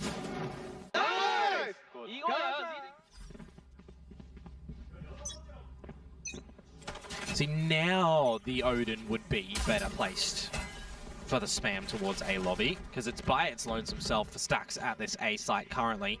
Needs some good timing from the controllers to bail him out if GenG decide to hang around. Because they'll make some presence known, they'll get some forward space towards A long, which the drone may very well betray Stacks here. Spotting out the Yoru, which is that important rotator, shouldn't really give you all the information that you want to rotate the players towards A, right? So it'll just be a 1-2-2 setup of sorts for T1. Munchkin down mid. I don't think Texture's aware of this whatsoever. Walks out, still wins the duel. Stayed under the box. So somewhat aware. Now smoked off from Izu. Yeah, that's thinking outside the box, mate. That's what that is. Okay, Stacks in position perhaps. Yeah, drone in. Find Izu close. No. Find Stacks. Hear the Odin go, but now you've drawn rotations out of this A site. That Zinx just waltzes in, gets all the information. And if you want to get some further territory in this round as well, give him the plant. Get that drift available.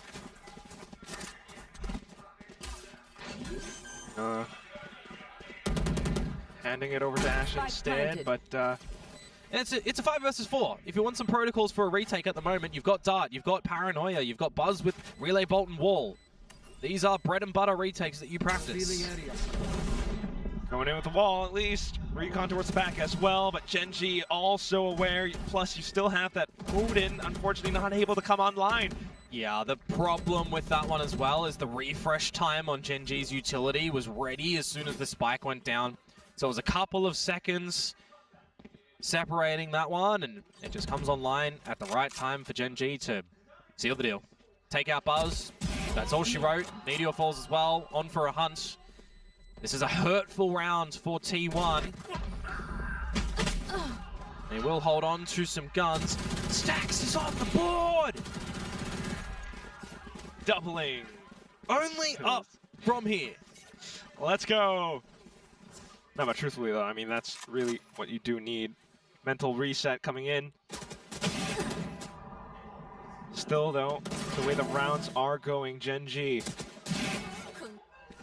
have been able to pretty much waltz all across. If Stacks again alone on the A side. If this round goes GenG's way, definitely need to see a timeout from T1 to fix things on this defensive side. There's a lockdown available from Meteor. You got the first and foremost drift from Zinx to get towards this A side, and immediate rotations or immediate relinquishing of the site actually from Stacks.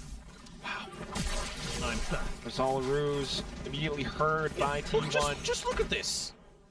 T1 out of the A site, no one home, reading a potential fake towards this C site. They've read it right, but for a small amount of time, because now Karon does get in towards the A site. That is such a dirty play. I mean, it gives a little bit of time for the penny to drop for T1. Oh yeah. coming A. But of course they don't know that just yet. Haven't heard anything. No. Here we go. See what happens when the plant goes down. Valakia. You got Karen who's one away with this hat as well. Texture lurking to find the time. Lockdown in. I mentioned it earlier. Are there any pieces of utility to go towards long though for the combo or not? Zinx gonna have to take the TP to get out. Problem is, there's no TP. No. Falling down at least. And then comes the relays. Texture marked down by Munchkin as well. But there goes Heron, as well as Ash in for the swing. A couple back and forth. Unfortunately, Defuse stuck all the way through in the midst of all that chaos. Yeah. And Karen did invest in Neural Theft, so you don't have that available anymore. The timing betrays GenG, not opting to hunt for a couple of kills before trying to get that plant down, knowing that the lockdown is available. And something that I was going to highlight in amongst the chaos is the alarm bot that was at the front of B to assist as well for Munchkin, but he hangs around when the toxic screen is up, making sure that there is absolutely no flank to come through, because how do you take out the lockdown? You have to flank. It's nice protocols there for T1. Now we bring it within one. GenG. And if we force up a little bit here, Texture hoping to bring out the Bladestorm with the Stinger. Perhaps. Minus Fury available as well for Valakia. Finds something. Time to jump. Quickly marked and checked. Buzz continuing to peek outside. Oh, he's seen the gate crash. Munchkin gonna opt to destroy it instead of letting it play on the map and potentially catch Zinx. T1 is already fully aware of what GenG's plans are about to be. Everyone hovering around these choke points. Stuck in Garage, very susceptible to this Odin spam of stacks. Drone, I believe, only spawning out the one. But again, it's still dirty territory that you're going to keep a keen eye on if you are T1, and kind of be happy that the A side is covered with Buzz's forward line, so you know it's B or it's C. Absolutely. It's just a full firing squad on the other end of the door, and unfortunately at that range, the Stingers will not be able to perform. It's Munchkin instead. There's very good information gathering from T1 in that round, making sure that they're giving themselves some options if need be. Having the right pieces on the board as well on the eventual finish spot of GenG's attempts. Meteor shutting things down with Munchkin. Tied game.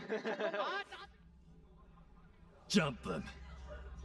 Still holding on to timeouts for now, but these rounds going T1's way. GenG trying to go a little bit faster, pacier towards the A site. Oh, they'll get the space. Put Ash a little bit further forward. Progression smoke as well in a heavy lean for T1 here. 4 players immediately on this site.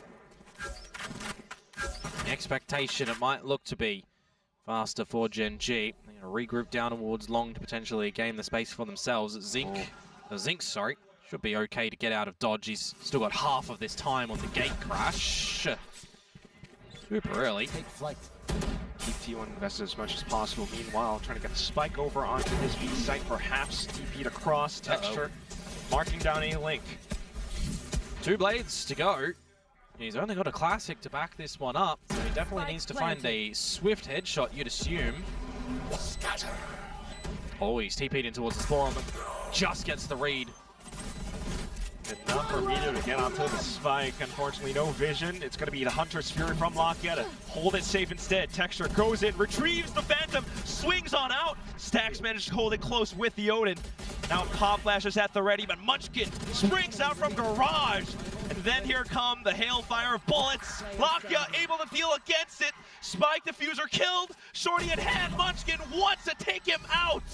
Just enough, but does he have to defuse? I don't think so, Chief. It's already half defused. It does get technically close a little bit, but he's got enough time. 2 seconds. Wouldn't have been enough for a full defuse, but the fact that it was halved already in the chaos, you'll be okay to be the sacrificial lamb in that moment in time to get it half defused, to draw out the Hunter's Fury, make that one workable for T1. But you got to admit, Lakia gave that a good crack.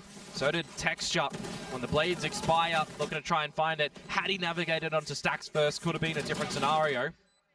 We see some good plays as well from teams now, learning on this map again. Learning in 2026 that when it's planted on the B site, you've got your opponents playing Hunter's Fury, playing window angles, tap it early, draw focus away from a garage play, because you can get the timing to peek out there to make things work on this defensive side. T1 do nicely there. Incredible working with that now, taking the lead, also drawing out the ultimates from the previous round against GenG. This is fantastic, poised to possibly close out the series right here, with the kills coming through as well. Early calls for that one though, Mr. Quack. A little bit early. Double digits, come on. Yeah, GenG will have a bye in the next round. We've seen Thrifties. Don't call it over. Till it do be over. Saints good position nonetheless. GenG still trying to draw as much as possible. Snuck on through. Running out of ammo, but will be able to take down Munchkin at the end. And the problem is Izu now still at the top of the site. You could find Karon. Flank as well. Starting to come on out. Mark your falls. Very cleanly done in the end by T1, only dropping the one member. This is 4 in a row that they've been able to find right now. This is the time that GenG need to call a time out to have a chit chat, because this is the round, if you drop, that could be the map.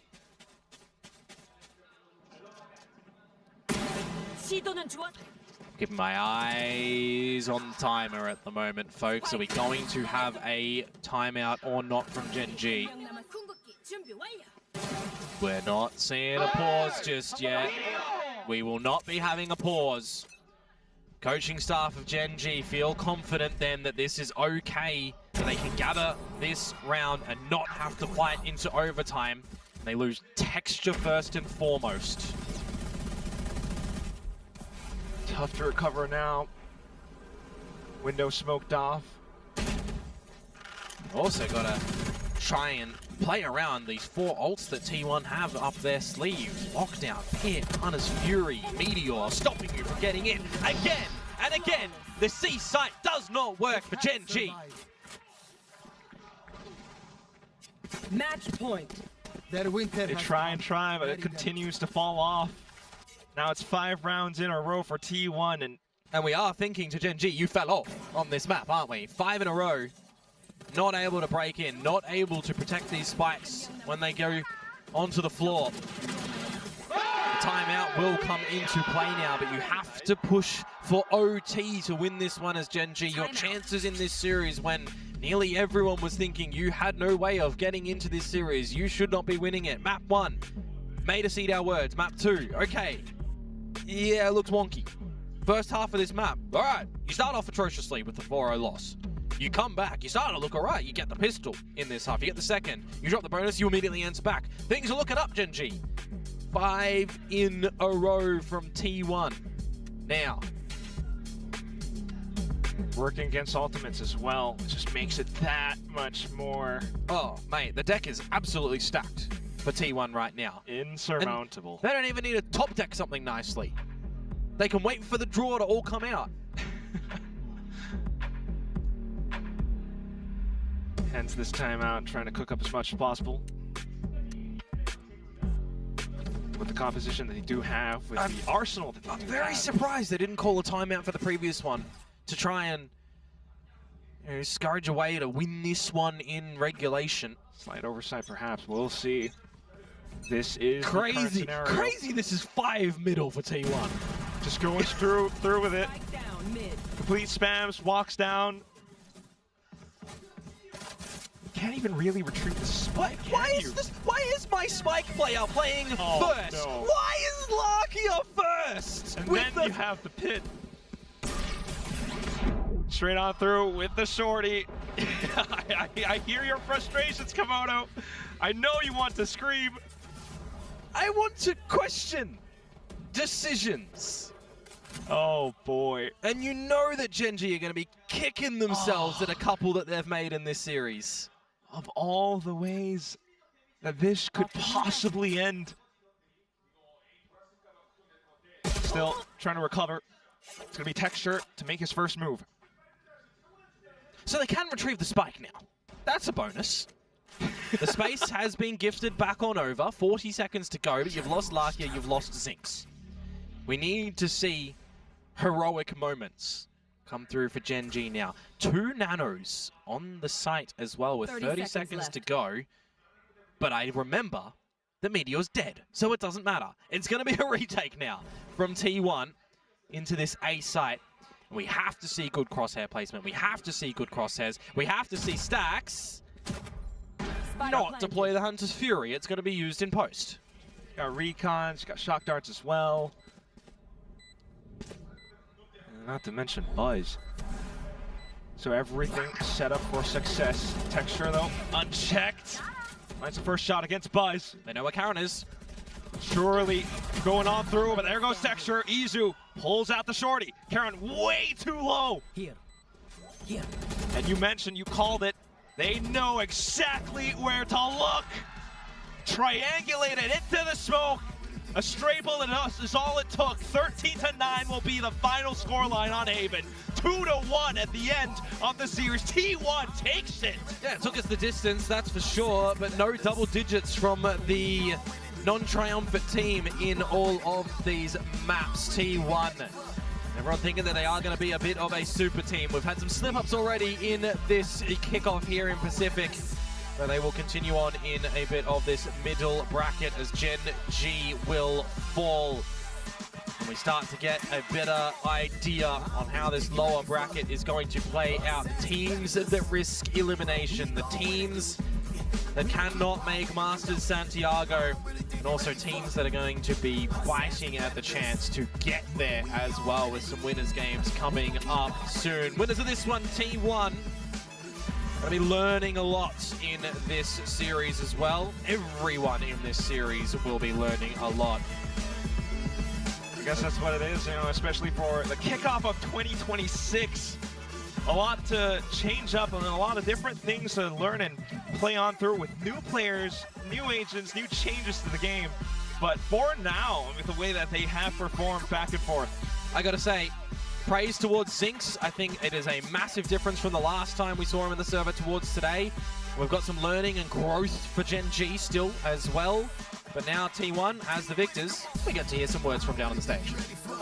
T1 coming out on top against GenG. Now, who should we talk to? Munchkin. 오늘 승리를 거둔 T1이었습니다. 당연히 감다살 소리를 들으려면 먼치킨 선수를 인터뷰해야 할 것 같아요. 여기로 모시겠습니다. 네, 먼치킨 선수와 이야기 나눠보도록 하겠습니다. 승리 축하드립니다. 감사합니다. Hi guys, Jen here with Munchkin for our post-match interview. Now congratulations, Munchkin, on today's win, which was up against your former team. And I saw everybody getting excited, kind of being relieved about this win as well. So tell us about how it was for you. 오늘 경기 끝나자마자 다들 와, 이겨서 다행이다, 진짜 미쳤다 라고 얘기를 할 정도로 두 팀 모두 정말 최선을 다했던 경기 같습니다.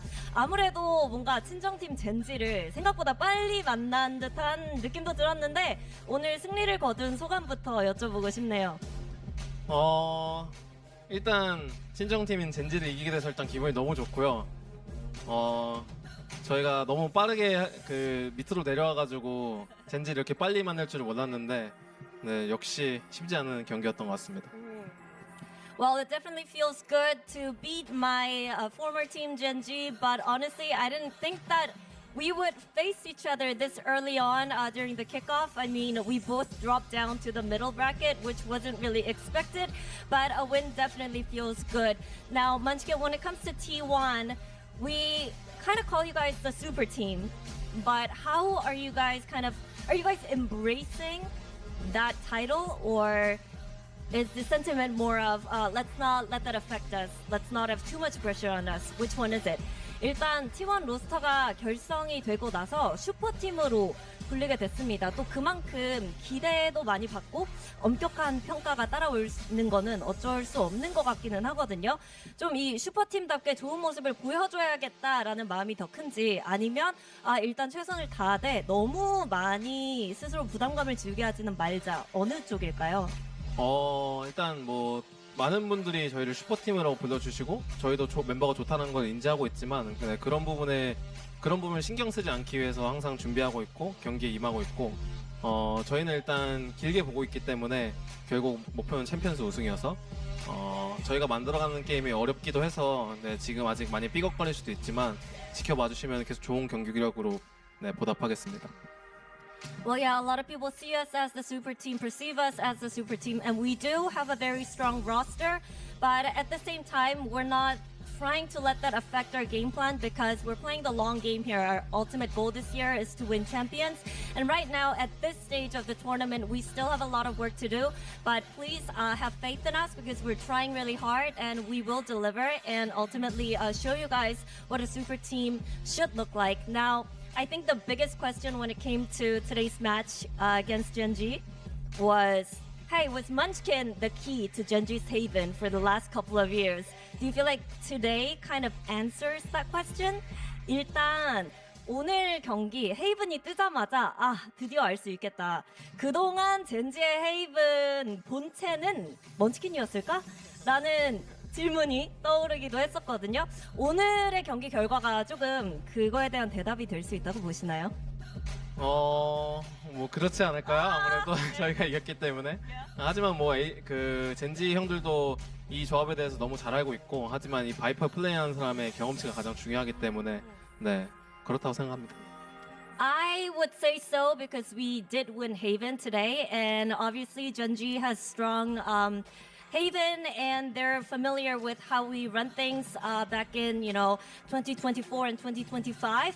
But also, I think when it comes to using this comp and handling Haven, the experience of the Viper player is very critical. So I think that's what actually separated the win from loss today on the last map.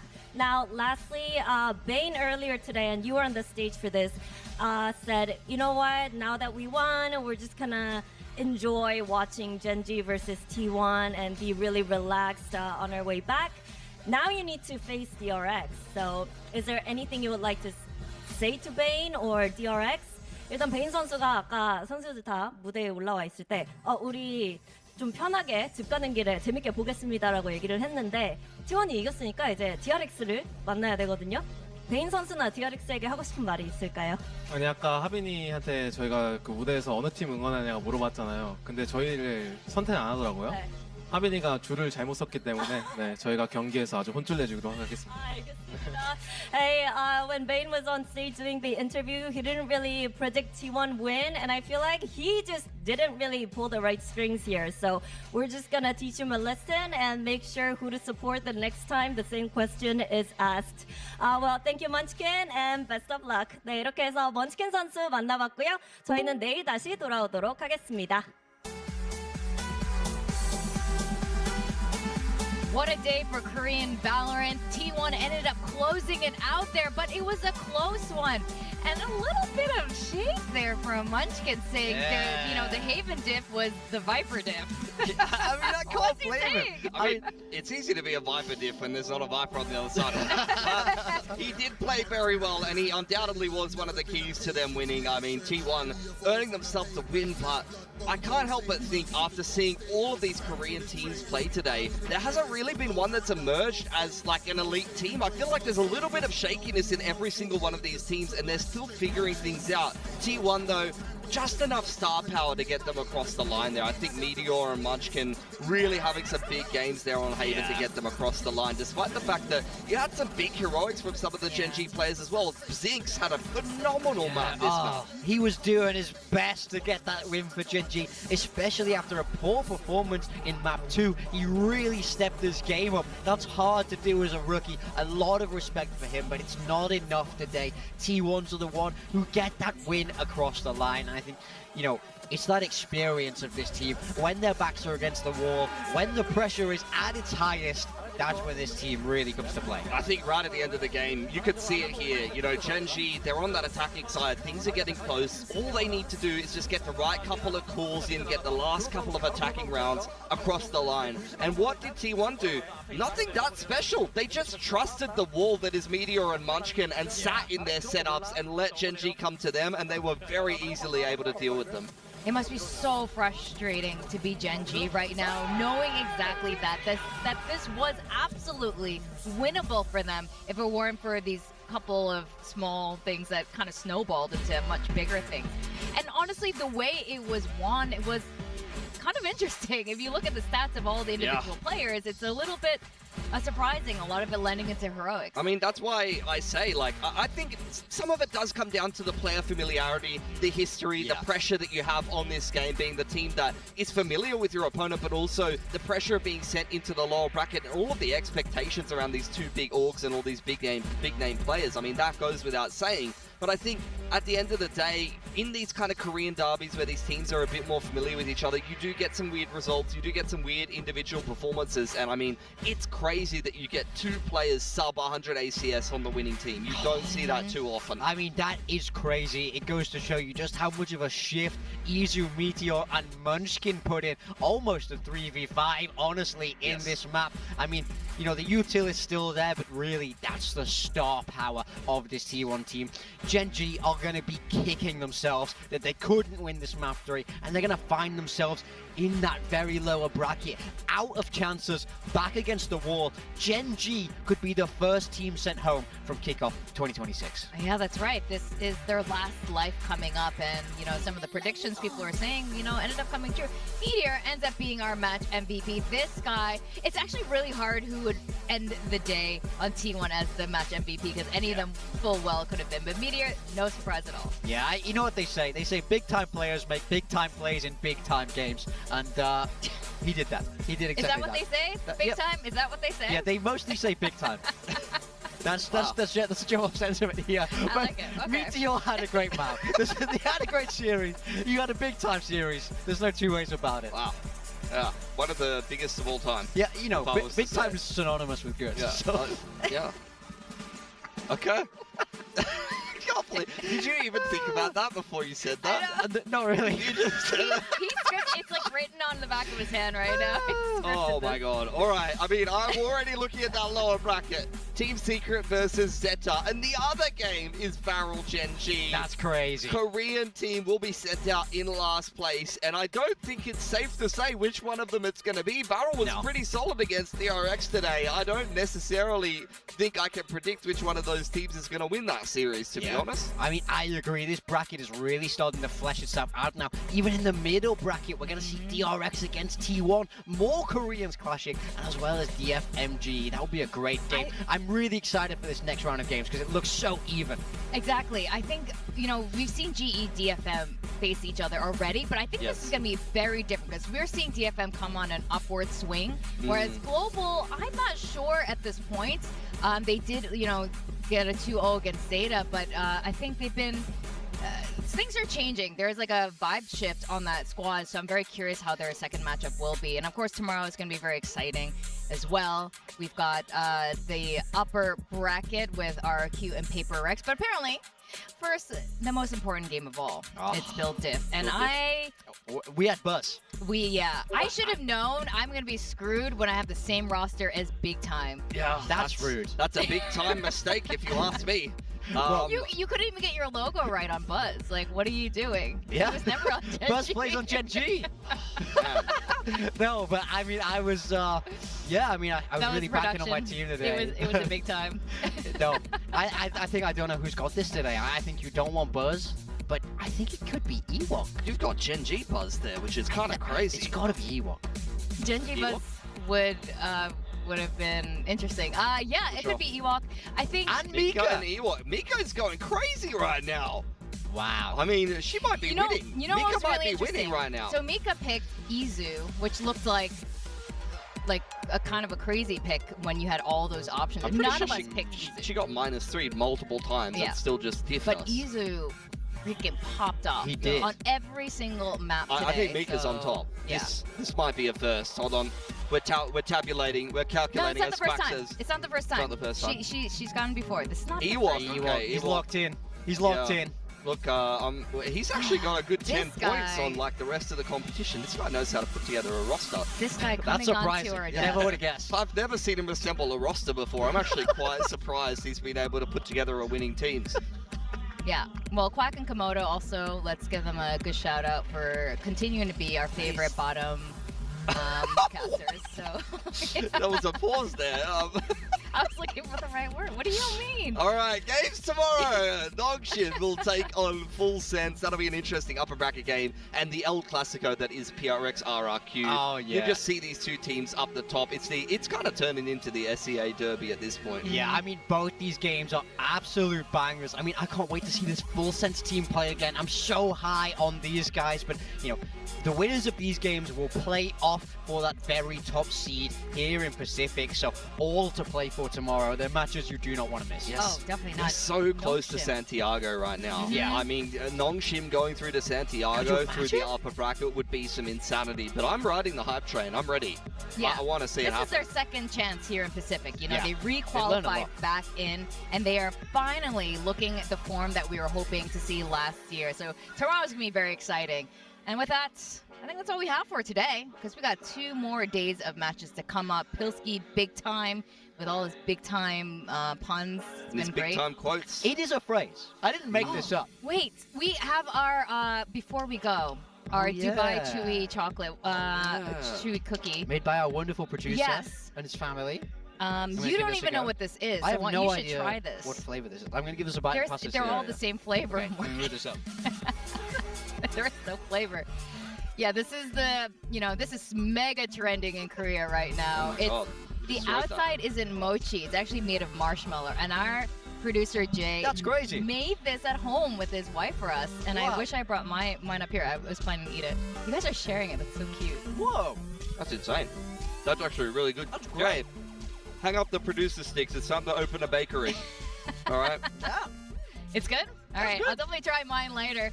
With that, hopefully we'll see you guys over in Korea where you can try your own Dubai Chewy chocolate. They're not sponsoring the stream. It's just really tasty. With that, everyone, have a good night. We'll see you tomorrow for more VCT Pacific action.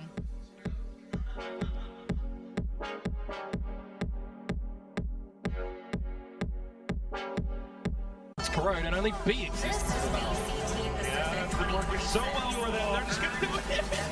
Judge up against Freak's face. And LP and Klaus continuing to barrel on through too. At that point, this could very well be the end. Being handshaked here for Barrel. Oh, did it get him? No, he's just dodged that. Didn't dodge that though. And all this is costing time. LP does it at the end. So final scoreline of Stealth Drone.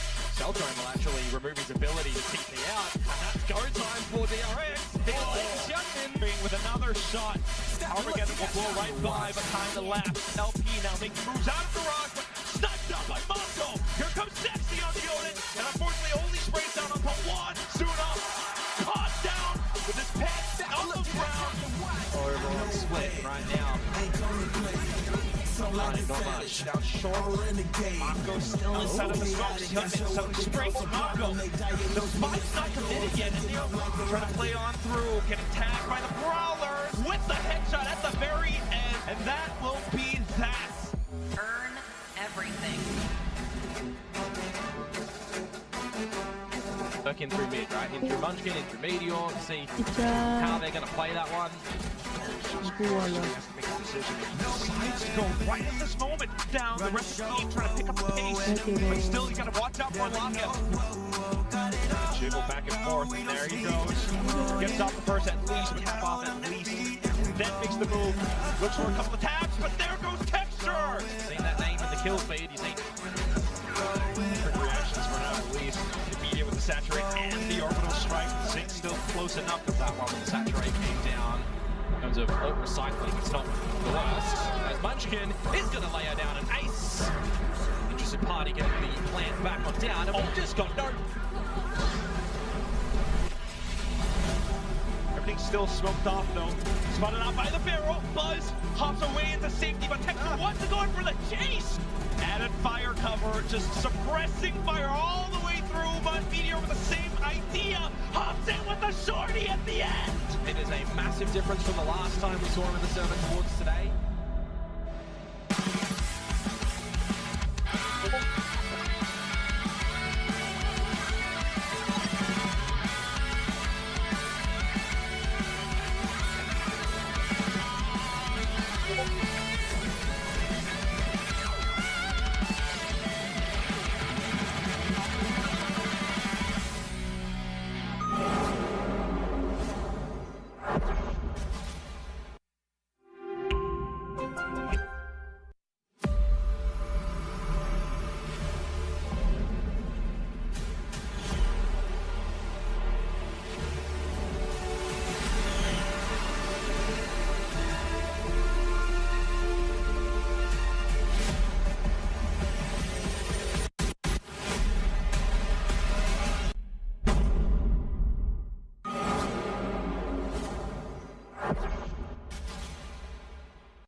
We've got two esports endemic brands coming together to create a series of products for esports for the biggest stages. 퍼포먼스랑 컴페티션이 주요 키워드다 보니까 레이싱이라는 테마를 잡고 거기서 이제 영감받은 그래픽 요소들이나 다이내믹하고 날렵한 그런 실루엣 같은 것들을 저희 FS1 마우스에 적용을 해봤고요.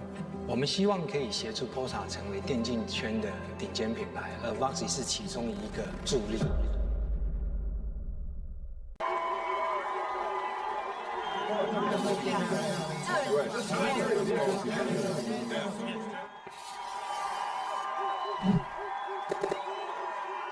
Red Bull gives you wings.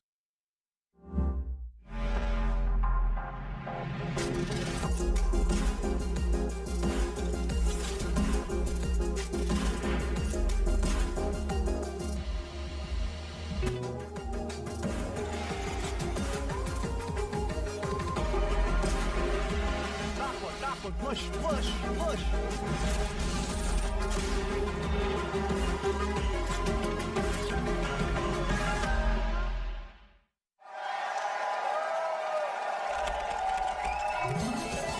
Red Bull gives you wings. Red Bull gives you wings.